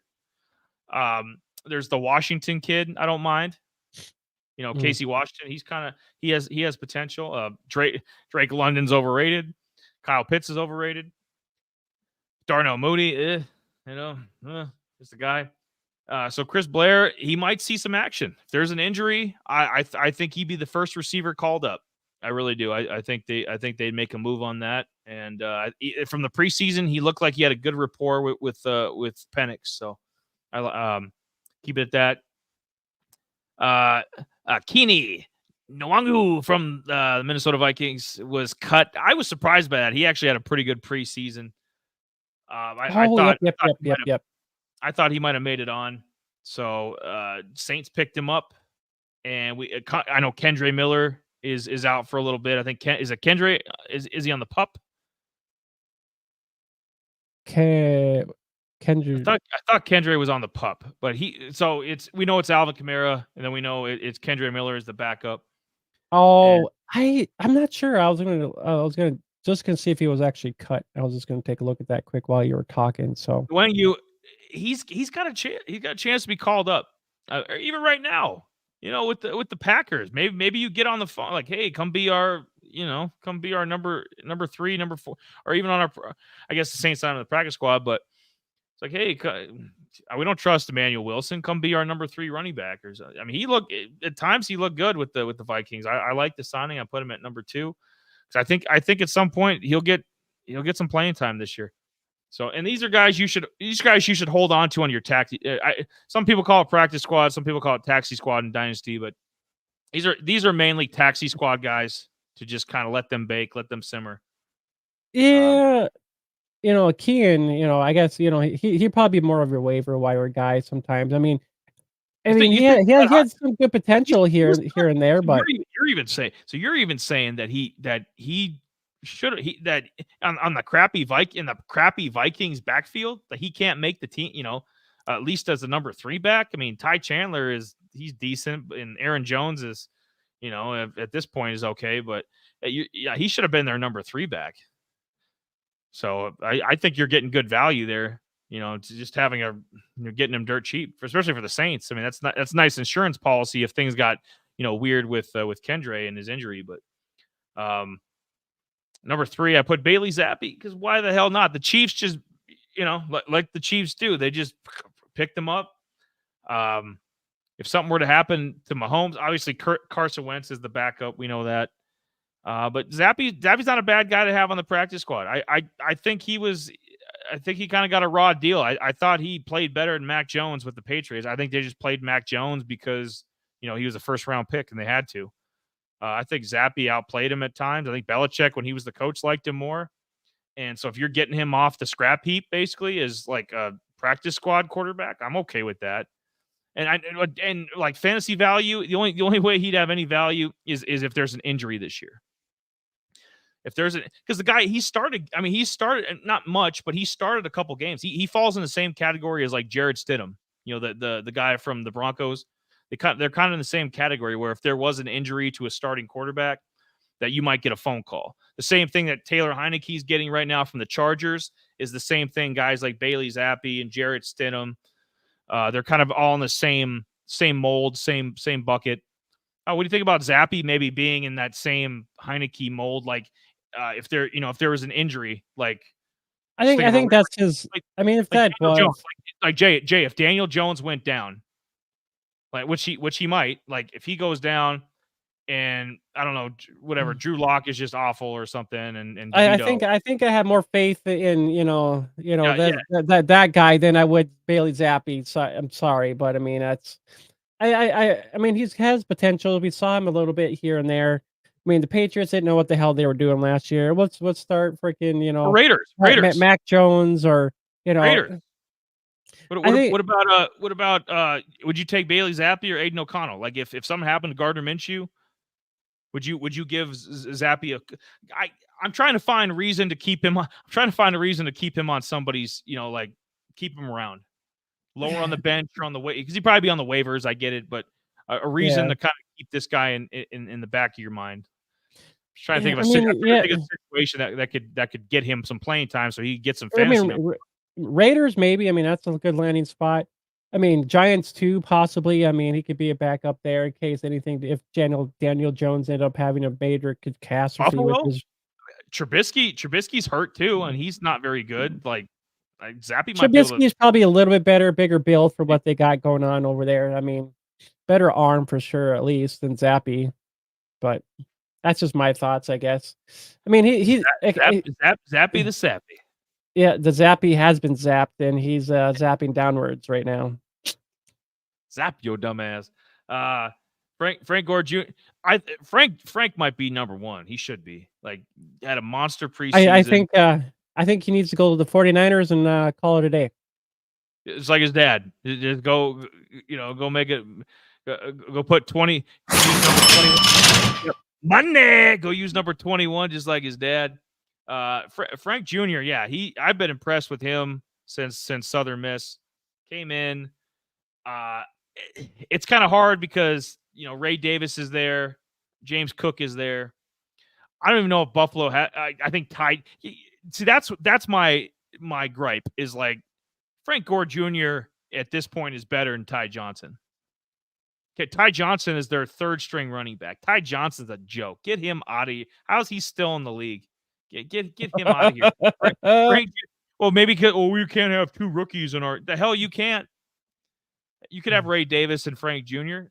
I don't know what. I think this might be the biggest one because I seriously think if anything happened to, James Cook or Ray Davis, that Frank will be one of the first players called up. Easily. I want to play a game. Yeah, I want to play a game too, Jigsaw. when the ticking time, but when does Frank Jr. get signed to the main roster? When does that right. happen? I think Frank Gore could have had a better opportunity there, but Ty Johnson, I was never really a fan of him anyways. But I mean, Ray Davis Hell, kind of he being done there. since the Jets. He hasn't done a damn thing. He didn't do anything. He didn't do anything there either. No. Nope, Get I him don't think so, which is kind of disappointing. But Get him I out don't of here. know, maybe Frank Gore goes to the practice squad, or like I said, hey, go to the 49ers. His dad said, hey, go hit up the 49ers. I mean, it's a good opportunity for him because he could be back with a Garendo, back there with Garendo or Schrader. You never know. I mean, Well, Schrader, Schrader wasn't even signed in the practice squad. Like Schrader might be done outright. So that might open up that door. Frank Jr. oh shit, And then, that's go ahead. insane. No, I'll just Yeah. say, I know we kind of covered Schrader. I mean, he's a bigger back, and I mean, I think he still could be used somewhere. So I mean, if somebody does go down, I mean, he's still in football shape, so maybe he does get signed somewhere. A lot of these cuts just happen, just the other day, and we finally saw the final, 50, all the cuts and stuff like that. So I mean, there's going to be still a lot of movements here, I'm sure this week. People being signed somewhere here and there. It's just a matter of where. Well, yeah. Look at some of these. Practice squad guys or guys that get signed as undrafted free agents. I bring up Austin Eckler all the time because Austin Eckler was a damn good elite running back for a lot of years. Now he's he fell off, but so that's why we talk about some of these guys, these Frank Jr., Blake Watson with Denver, some of these undrafted Carson Steele now. Because these guys could come out of anywhere and make a Pro Bowl, you know what I mean, or to have 1,000-yard rushing season, or to have a big impact fantasy, in the receiving game. So that's why we keep track of these guys. They're not household names now. They're barely known, but these are guys that when they pop, you're gonna be like, oh, I remember that on the Out of Rhythm show. And this last guy too, he falls in that category too. Joshua Cephas, our boy, the Roadrunner himself, from UT San Antonio. I was surprised. I was surprised. I don't like a lot of the depth chart with the Jags, other than Christian Kirk and Brian Thomas Jr. We'll see what he can do. He's a first round rookie receiver, but like in terms of their like 4 or 5 receiver, like I wasn't that impressed with Parker Washington. Like I in college. I mean, we did a spotlight on him. I'm glad. I'm glad he was signed to the practice squad. So, like, if something did happen to one of the main roster guys, like, I think he'd be one of the first guys called up. But still, it's like it shouldn't even come to this. Like, I thought he would get maybe the 5 or 6, roster spot for receiver. But yeah, and that's why I was yesterday. I'm like, oh, hey, sweet, they didn't cut him. I'm like, oh, maybe he made the team, and then I didn't have an opportunity to look at the final cut, from the other day and kind of see who actually got cut. So I was like, well, I'm like, when you said he got cut, I was like, what? I had to go and check, and I'm like, God dang it! But at least he got signed and whatnot. So I maybe there's an opportunity for him this year to actually see some time if something happens to somebody.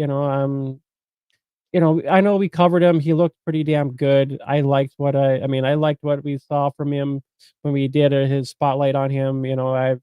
I kind of compared him to a kind of a mini CeeDee Lamb just because of his route running, way he can break off tackles and whatnot. So I was pretty happy with what I saw for him. So that's why I thought he could actually be able to make the team. So that was my thoughts on that. 'Cause, yeah, I was looking here. Yeah, they have Gabe Davis. I mean, Parker Washington, Devin Duvernay, I think who they cut, I believe. So I mean, he could have made the team for sure. I mean, better than Duvernay for sure. Yeah. Didn't they cut Duvernay? Or they keep him? He's nobody. He had like a 2 touchdown game with the Ravens. That's like his claim to fame. Get him out of here. I want to talk about him. So those are my practice squad 5.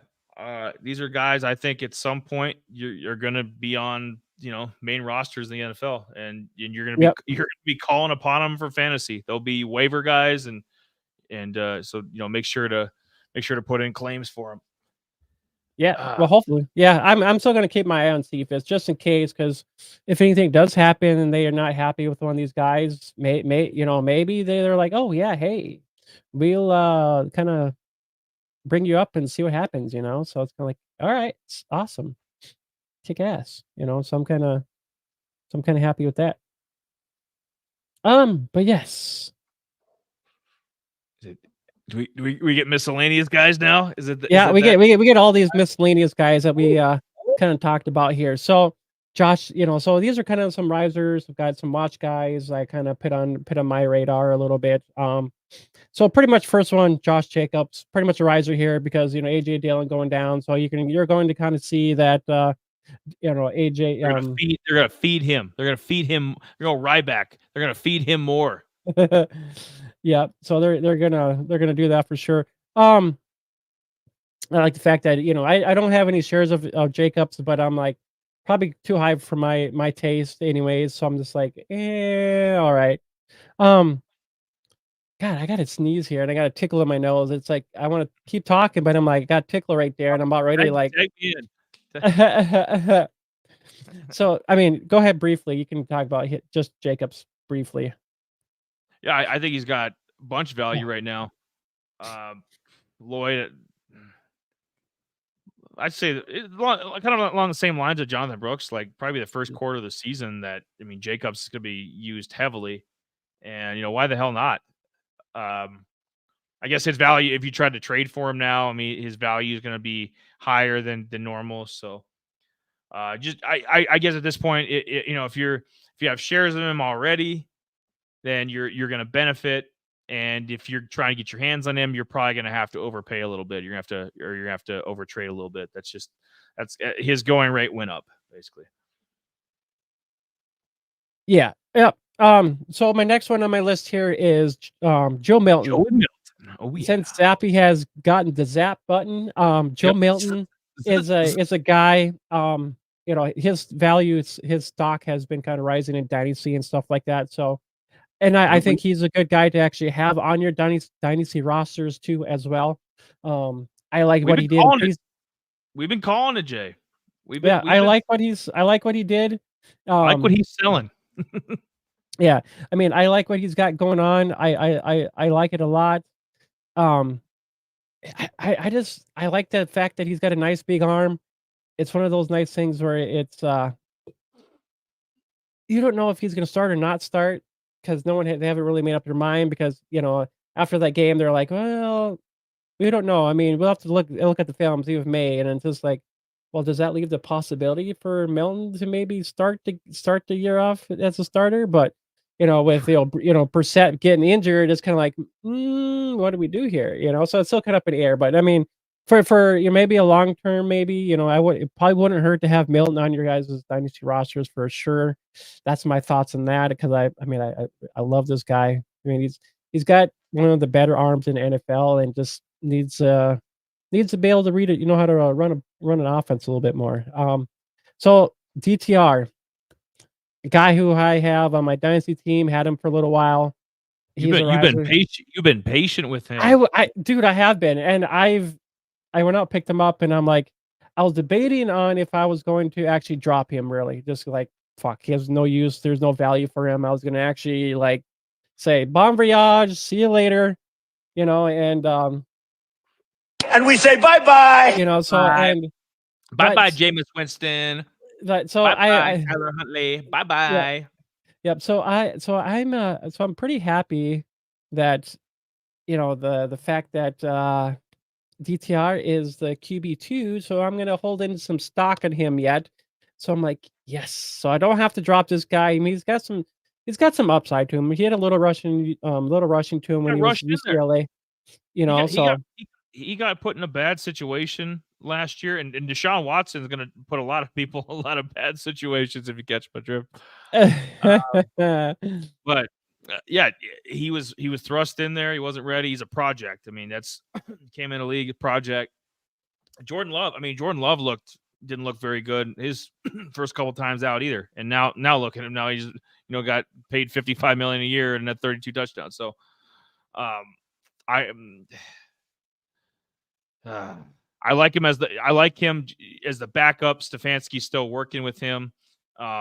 But that's the point of a draft pick or a dynasty guy is exactly DTR. The hope is he gets incrementally better, and then if he gets Deshaun Watson shits the bed, which he probably will do, or gets hurt again, which he might do that too, then DTR can step in. yeah, yep. That is for sure. I like it a lot. Do you like it a lot? I like it a lot too. Michael Pratt. Michael Pratt. Doesn't he cut? Yes, Michael Pratt unfortunately has been cut. I know he was another guy we actually talked about in our college spotlights. We kind of like him. We like what we saw. They're like our kids. They're like our children, and right, send them off into the world, and then the fucking Packers just smash it and cut his ass, and they didn't even have the courtesy to give him a reach around. I mean, didn't even have the courtesy to sign him to practice. But yeah, he was one of our guys that we kind of liked. I can't remember his height or his height and everything because I have all of his stats wise, but he played well. I mean, he was actually the leader with Tulane. They actually had one of the guys who actually got drafted here by the Titans, a kick returner. So he had him on his team, and Michael Hughes. Was it Jackson? Jaquan Jackson? Yep. And then Hughes was another guy I liked this year for college fantasy, who pretty much tore it up. Was the rookie of the year, pretty much over I think he had 1,500 some odd yards or 1,300 as a rookie. Yeah, he got an award for that. Yep. So he Tulane tore it up. Yeah. So Pratt was the leader of that team for the last couple of years, and so I mean, I thought he actually had the ability to come in, maybe lead a team, get a little bit more knowledge, a little bit, especially kind of transitioning into an NFL setting. But I guess they didn't really like him too much because they ended up freaking trading for Willis. So I'm like, really? So I thought he had an opportunity because I mean that job was pretty much open for him to just snag it up, but I guess they must not really liked him all too much. Maybe the mechanics were not what they liked, I guess. So I guess whatever. It is what it is. Maybe he hopefully finds a team somewhere else that will take advantage of what he brings to the table. So Flournoy, we talked about him in our Dallas preview a little bit. If you want to check that out, you sure can. He was a smaller division rookie. He came out kind of I can't remember if he really had. I think he had some big numbers, not so much. I mean, Dallas kind of likes these smaller school. I mean, Tolbert came from Southern Alabama, smaller school too as well. Flournoy actually had a pretty good preseason. So I'm like, I saw that touchdown the last couple. I think it's week 2. I think he had a touchdown. I'm like, yes, and he had a touchdown. Yeah, he had a touchdown again here this week, so he looked pretty darn good. So he actually made the roster. So I was pretty happy about that because I mean we need the help we get. I mean we pretty much got Lamb, Cooks, so pretty much we got Tolbert there. Flournoy probably in the mix a little bit. So I mean. In Dynasty, you probably a guy you might want to keep an eye on. Click that little star button or whatever hell it is. Kind of keep an eye on him. He might tune in there somewhere, especially or even a deeper league too. 16 team. He might be a guy you might be going out on the waiver wire to snag up too a little bit because since CeeDee Lamb is back, I think that offense is going to chew up yardage. So Flournoy might get some mix up in there. 10 to 12, not so much, but your deep leagues, yes. And you got any thoughts on Flournoy real quick? Yeah, I think he's gonna be another one of these, you know, kind of like Jalen Tolbert was. They'll kind of groom him, and I think Flournoy in a couple years could be. Right now, I don't think his value is like super great. He'll probably get, maybe 15 catches this year or something. Not anything crazy, but I think he has more value down the line. I think in a couple years, kind of be like, because Tolbert technically is in the starting lineup now, isn't he? It's him, Yeah. Cooks, Yep. and Yep. CD. Yep. And Tolbert wasn't, he was where Flournoy was at a couple years ago. So yeah, pretty much. I mean, he had that's where I see his projection. I'd say by 2026. Who knows? He could be the starting outside receiver. So yeah. And last but not least, Devon Vele from that's the guy that got rid of Tim Patrick. We called it. We said basically he's Tim Patrick, but he's healthier and at this point better. And he was. That's the reason Tim Patrick was cut and he's with the Lions practice squad is because Devon Vele does Tim Patrick better than Tim Patrick does Tim Patrick. So I think they got rid of a couple more guys too. I think I'm trying to think. They got rid of little Jordan Humphrey, Philip Dorsett. Yep. Brandon Johnson. We talked about Davis Stills. I think he was a Jet or a David. Yeah, I know what you're talking about. Yeah, he was a Giant too. Or a Giant too. One of those two. I remember him from somewhere. So a lot of those names, I think I haven't looked at the quite where he might end up maybe being a 4, maybe because they still got Mims and a couple other guys there too. So I'm assuming he's going to land in there somewhere, another. So maybe in Dynasty you maybe hit that little start button again, go click on that or whatever, and just kind of keep an eye on him. So maybe he or even a deeper league too. Who knows what's going to happen? I mean, with Bo Nix actually being a starter there, Vele could be a guy who he depends on. I mean, well, I guess they got Troy Franklin too. I think they're about almost the same size. So, it's kind of. I'm telling you, they let him some Devon Vele, and it's the only reason he fell in the draft this 7th round is because he's old. That's it. 27. That's it. That's it. He's 27. So yep. If he was 23, we'd be talking probably a 3rd round pick. So yeah. Vele, none of this stuff surprises me. We did a profile on him. You can go back and watch the profile we did. What was it? About 3 months ago. About 3. I was, funny we were talking about that because I was actually. Yeah, but I went back and I actually started started listening to our Vele show. So I'm like, oh, let me recap here a little bit, So, I mean, you have to think about what Vele had. You have to think about what he had too. He didn't really have he didn't have Rising. If out. Yeah, he was out. If Cam Rising was there, he probably would have been drafted. He probably would have been draftable for sure. He probably would have at least been a 7th rounder at least for sure. I mean, Flournoy was a 7th rounder. I mean, there was a couple other guys that were 7th rounders. I mean, actually, sorry, yeah, Vele was drafted as a 7th rounder. But I mean, if he was an undrafted guy, he probably should have been like a at least 7th rounder at least, where he was drafted in the 7th round. So I was like, I think this heat's getting to me. No, I like this list of 6. Nice variety there. You got one veteran with established guy in Josh Jacobs. DTR 2nd year, guy on the rise, at least in Dynasty, and then some rookies. Pratt, he fell on some hard times. Milton looks like he's got a future, and along with Flournoy and Vele. Flournoy and Vele. I like how that rhymes. Right? Can we give him? We'll save the rest for next week. Can we give him, since I promised an hour ago, can we give him the division, Jay? Can we give him just a quick? I think they earned it. I think if you stuck around this long, you earned it. Because everybody's got their opinions. Just saying. You know what? Sweet Jesus. I suppose they hung around. You know what? There we go. Beautiful. Okay. Everybody's got their division winners. So we're going to give ours, but we're not going to give away we're not giving away MVP. We're not giving away statistical leaders, not giving away the Super Bowl matchup or winner. You're getting the tip. Like our friend Buddy says, just the tip. I promise. You're just getting the tip tonight. So we're gonna give our division. Jay's got his 8 on the left. I've got my 8 on the right. We kind of we have similar ideas in mind. I have the 49ers NFC West. He also has the 49ers. We both have them at 12-5. I think that's an easy go. And then the surprise team in that division might be the Cardinals, I would say. Yeah, I think so. Or the Rams, maybe.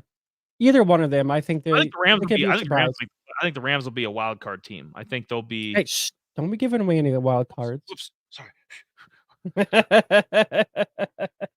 What's the password? What's the password? So yeah, we'll give you that. We'll give you the division winner and then maybe a surprise team. It doesn't matter. It doesn't mean that they're going to have a playoff team or a really good record. It's just like who I think is a surprise team. So NFC West, both have 49ers, Cardinals as surprise team. NFC South, both have the Bucks, both have them at 10-7. Yep. Surprise team, Saints. I think the Saints could be a surprise team. I would have to agree with you. I mean, well, I don't think. I mean, the Panthers in that division. I don't know if the Panthers would be able to kind of like beat the other guys in there, but maybe they might be. Well, with Miles Sanders, honestly, we probably get an uproar right now. They're like, why isn't Atlanta the division winner? Because I really don't like Atlanta. I don't. No, I think they're stupid. I think they're dumb. I mean, we just saw. I mean, it was just preseason, but we saw Michael Penix out there, and that needs to be the permanent guy. You were stupid and gave all that guaranteed money to Kirk Cousins. This is what we call a stupid tax. Okay, maybe the Falcons could have been. And I'm a Bucs fan, obviously. But I'm unbiased sometimes. If it's a stupid tax. That's why the Falcons aren't in here listed at 10-7 because it's a dumb tax because you did a dumb thing and you don't get listed here. Sorry, and get them out of here. Lions. We both had winning the NFC North. Jamie had him at 10-7. I have him at 12-5. Yeah.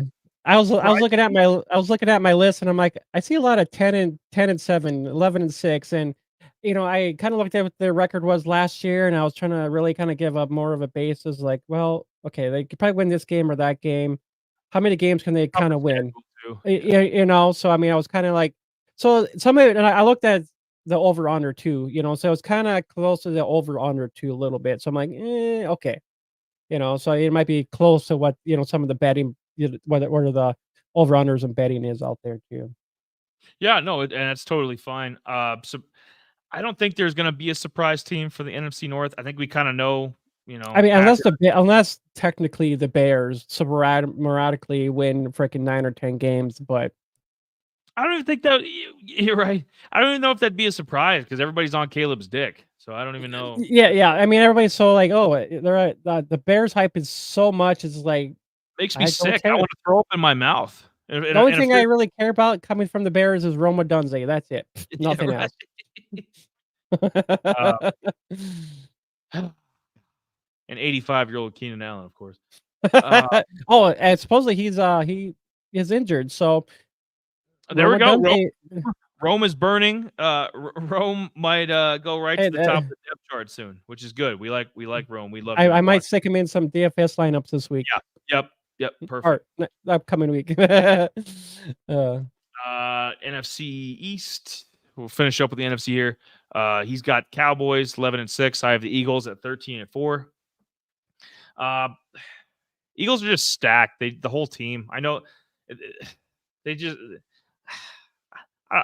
Jalen just wins games. I don't know. I know they kind of shit the bed towards the end of last year, but they just that's what that team does. Like they don't really, not necessarily going to win the Super Bowl or even make the conference title game, but I mean this team's going to win a lot of games, and I love the Saquon addition. I think Saquon's going to resurrect himself here with a competent franchise, kind of like what Matt Stafford did when he went to the Rams. Like he kind of resurrected himself. Like I could see Saquon Barkley doing the same thing with the Eagles, and then your Cowboys. I'm guessing the Cowboys got firepower too. I mean, we know Cowboys can go toe to toe with the Eagles. Pretty much anybody in the NFL that Cowboys can go toe to toe with. But yeah, I think with them signing Lamb, I don't think this was going to be an issue anymore. Because everybody was like, oh, what if Lamb it's pretty much stays at, it sits out this whole year. I mean, they're like, well, yeah, if he wasn't there, our offense, I probably would like, yeah, and I'm like, no, they'll get a damn deal done with this guy. Cowboys are still gonna be in a talk, in the mist. Now it's like, oh, is what the whole Dak thing now. It's like, oh my god, here we go with another fucking story. Right. So it's a never ending story of, oh, is Dak gonna get paid? Well, he can give them issues because he has no trade clause, blah blah blah. And it's just like, you know what? If that's the case, let him. We'll just let him play out the season and say bon voyage, see you later. But Yeah, if he shits the bed and things go south, and get rid of him. If he plays and he wins an MVP, then you pay him. It's pretty simple. Or yeah, not even MVP, but like if he wins a playoff game or two and just plays like he's been playing, then you pay the man because you ain't gonna do any better. So pretty simple. Move over right. to the AFC here. We're in agreement again. I got the Chiefs going 13-4. They're stacked like they always are. You got the Chiefs going 11-6. I didn't have Yeah, a surprise team for the NFC East, Jay, but I do have one for the NFC West. I think the Denver Broncos are going to surprise some people. I really do. even with their ugly jerseys. There's if they got rid of the dude, if they got rid of and if Pete's still listening, if Pete, that's his team, if he wants to chime in, but if they just had straight, the more I look at their jerseys, if they just had the straight arm bar for the top of the shoulder, instead of the stupid mountain things, if it was just like straight across, that navy blue and orange, I think that looked badass. I think their uniforms look just fine to me, but it's that stupid Nike. Nike does this dumb shit where they make I don't even like. I'll be honest, I don't like the Texans' new jerseys either because they did a stupid thing with their numbers. Like Yeah, I don't like when they do remember the Vikings, like they have their numbers are like for the ship because they're Vikings, so they have the 9, the 7, everything's all fucking I just want block numbers. Like the Lions did it right. The new Lions jerseys, if you guys have seen them in preseason so far, Lions did it right. They nice block numbers. It looks classy, traditional, clean.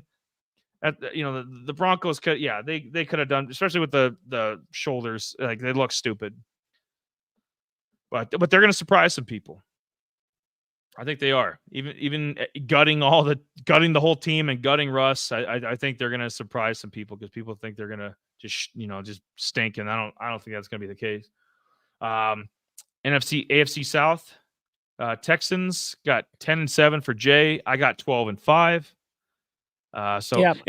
What's the reasoning behind the 10-7? Is it just the more difficult schedule? I think so. I was kind of looking at that. I mean, they had a pretty easy schedule last year, and so I think they got, they're just the way their scheduling is, and I think just the South is. Yeah, I think they'll win some games, lose some games in there. That could be, difficult. Even though they got some good offense. Don't get me wrong there. I just think they could end up being in some games where, another team's is just a little bit better. I mean, I want them to win the South because I like the Texans a little bit more. It was kind of a toss. I'm like, the Colts. I'm like, eh. The Titans are kind of in the rebuild. So, and I'm not a Jags fan. I don't think that, I just think overall the Texans are a little bit better team in that South division anyways. Yeah, and not really a surprise team here because I think we know. I think I think it might be the other way around. I think people might be surprised at how bad Jacksonville is. I think that might be the surprise of how much Jacksonville is going to shit the bed and get Doug Peterson fired. We can look up the schedule real quick for the Texans here while we're going here. Let me find it. You get the schedule because the Texans are more important than the AFC North because the Texans are going to be right there in the mix. Okay. With the Chiefs So here we go. Cincinnati or not Cincinnati. The Colts. Win or loss. Win. Jacksonville. Win. Giants. Win. Vegas. Win. Washington. Win. Then we got Philadelphia. Loss. Cincy. Loss. Baltimore. Win. Chargers. Win. Then we got a bye. The Saints. Loss. Pittsburgh. Win. Denver. Win. Pittsburgh. Win. We're back at Kansas City. Loss. Cincy. Win. And then we got Miami. Loss. And then Baltimore. And win. That's 12-5.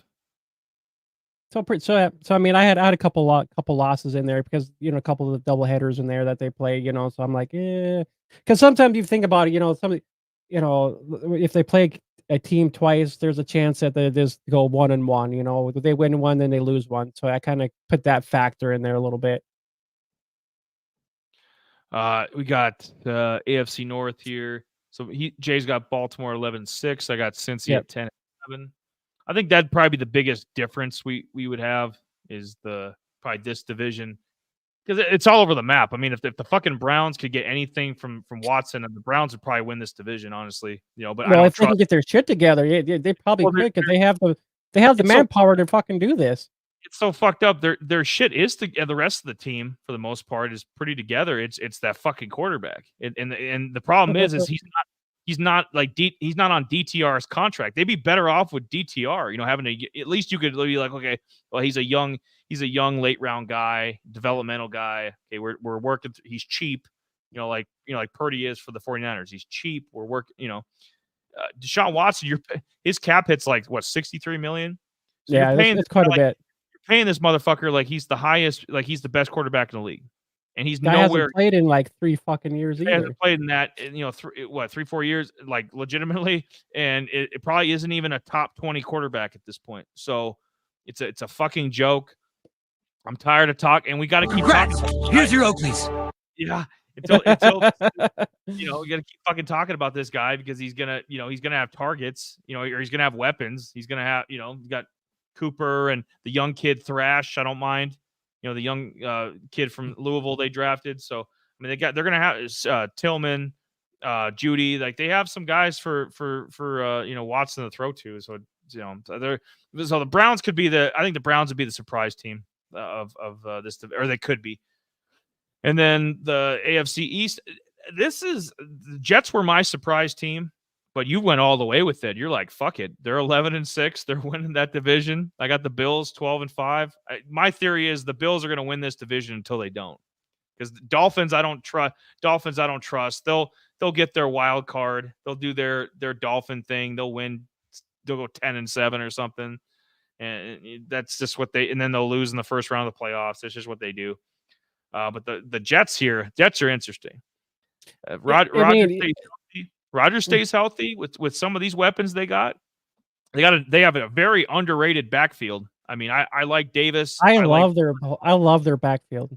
Abanikanda is not bad as like a number 3-4 running back. So I mean, they got depth. If there was an injury to Brees, I mean they got serviceable guys they can throw in there for a little bit. A receiver, we know they're stacked with Wilson. Malachi Corley, I think, is going to have a really good rookie season. Tight end, I mean, Tyler Conklin isn't any kind of world beater, but I mean, he's serviceable. And you got Aaron Rodgers makes guys look, even at 40, he can probably still make guys look better. So yeah, he might be able to pull some stuff out of guys like Xavier Gibson, and if maybe Mike Williams is healthy. So there's a lot of what ifs there. I mean, Jets could go. It could be 11-6, or it could be 6-11. They're a very fascinating team. I know when we did our previews, when you're like, yeah, I'll do the Bills, and then we were like, I'll be damned. I'm like, you were thinking the way you kept going, and I'm like, the Jets slide like more and more. The only thing I'm certain about in that division, for 100%, is the Patriots will suck. The Patriots will go 2-15. They will be awful because you know what they're gonna be retarded, and they're gonna play fucking Jacoby Brissett, and then they're gonna put in Drake May. He's gonna get killed because he ain't that good. I think he's gonna be a bust. And in all reality, they should have been playing Joe Milton since day one.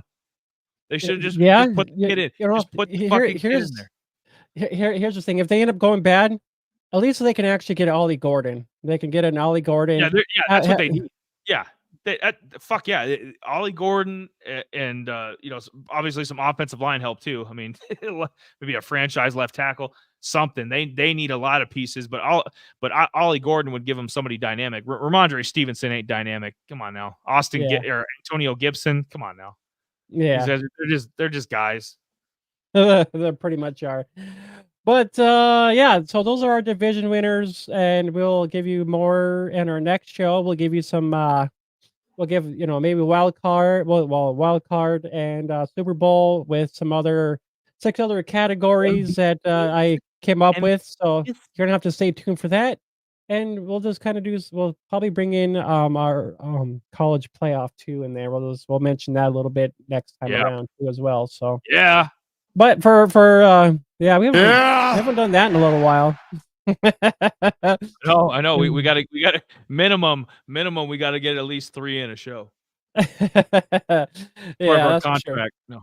Yeah. I'm sorry. The last time was 15, and it was maybe 2 this time around. We had so much to talk about, and it's just kind of like, well, it's not really used. It's really not. Yeah, we were talking about some risers and fallers, and some guys were like, and whatnot. But for anybody who was actually tuning in, we appreciate everybody tuning in. I know the comments weren't really flowing because who knows? It was probably you're probably doing something. Who knows? But we're still an upcoming channel. We put the best out there as we can. For the information we want to put out there for you guys that you maybe take a little in something, or just a little thought for food for thought. I'm like, oh well, hey, I didn't think about it that way. So that's why we kind of put it out there that way. It's we do a little bit more digging in ways that maybe some people haven't really seen some things. But if we're wrong, we're wrong. We're right, we're right. Hey, I mean that's why we have a live chat for. Hey, if we're wrong, hey, put it out there. These are all opinions. Like we base stuff on facts. I mean, facts are facts. But so a lot of these are opinions. So if you want to get honest about opinions, be more than happy to. I mean, that's part of life. Opinions like assholes. Everybody's got one. And we fuck up stuff too. We fuck up. I fucked up. I said Nick Chubb was the backup to Noshawn Moreno in college a couple weeks ago. Wrong. I spaced on that. It was Sony Michel. I knew it was some random back that I'm like Noshawn was a little before Nick Chubb. So I fucked that up. I think there's something else. I was still calling it the USFL. It's actually the UFL. The XFL and USFL merged. So I think last week I was calling it the fucking still calling it USFL. So we make flubs on this. We make flubs, but we try to correct our errors, and so we cite our shit. So we listen a lot. Me and Jay. We'll listen. I'll listen back to this in the work truck. Jay will listen back to this at work, tonight or tomorrow night. We listen back to the show, so we kind of see like, oh shit, So we review our stuff too, so we know what's going on, but we try. We can only fix what we can, and every more the reason though to keep supporting us, and we appreciate the likes and subscriptions, and pass us along to people. If you have any family members, any friends, if you got a husband, girlfriend. Anybody that we're like the gateway drug to fantasy. We are. We try to explain stuff to the common man. We're not trying to go over your heads with a bunch of technical shit. We never have. We probably never will. We keep it at an entry level so that it's you're introduced to if you don't have much time for this stuff, which a lot of guys don't, a lot of gals don't. You're at least introduced to these players, so you're not blindsided when you have if you're not doing best ball, if you're doing a regular redraft league or dynasty or doing DFS, you're like, oh shit, I can't use this guy this week.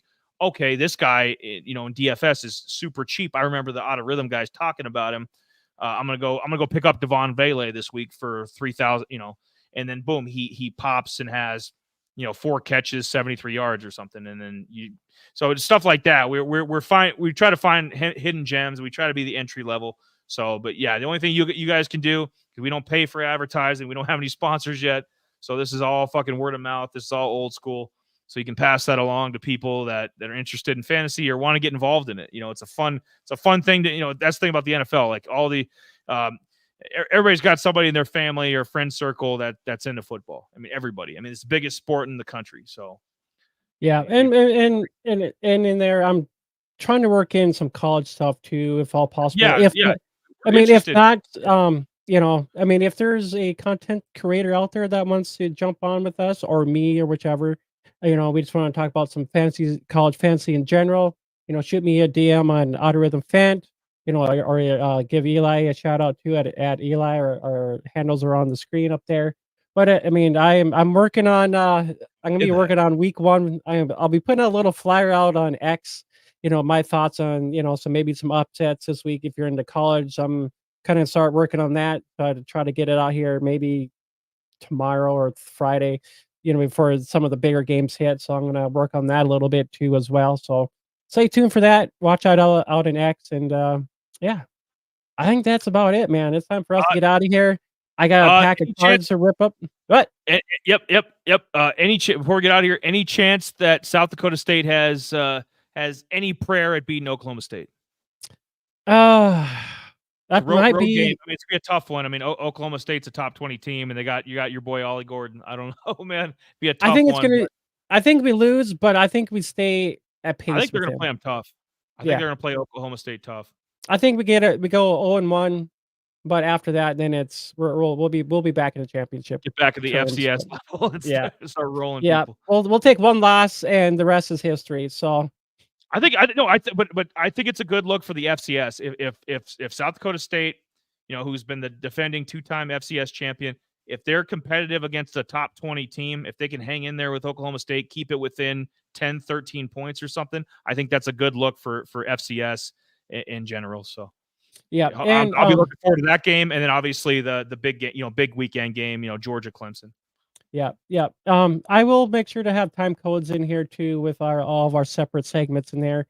I try to do that after the show most of the time, but I could do it during the show, but it's way too difficult for me to comprehend doing all that stuff at the same time. So time codes will be in there sometime, hopefully tomorrow or during the over the night hours sometime in there. So other than that, you guys can bounce around. You can check out all those little segments, each one we did. So other than that, okay, I think it's there's quite a bit in there. So that's why time codes always come in nice and handy when we kind of get to the stuff like that. So other than that, guys, next Wednesday we'll be back. We'll let you guys know we'll let you know. Next Wednesday, it's kind of up in the air yet, but we'll let you know what's gonna be coming for next Wednesday. So like and subscribe to the channel, hit that bell for notifications so you know. Follow us on X. I usually post some stuff over there, let you guys know a day ahead of time when there's a show coming up too as well. So follow us all on those platforms on X. But I think it's time for us to get the hell up out of here. I got things to do, packages to rip open here, and yeah. So from Autorhythm, I'm Jamie. That's Eli. We'll catch you guys on the next flip side. See you guys later.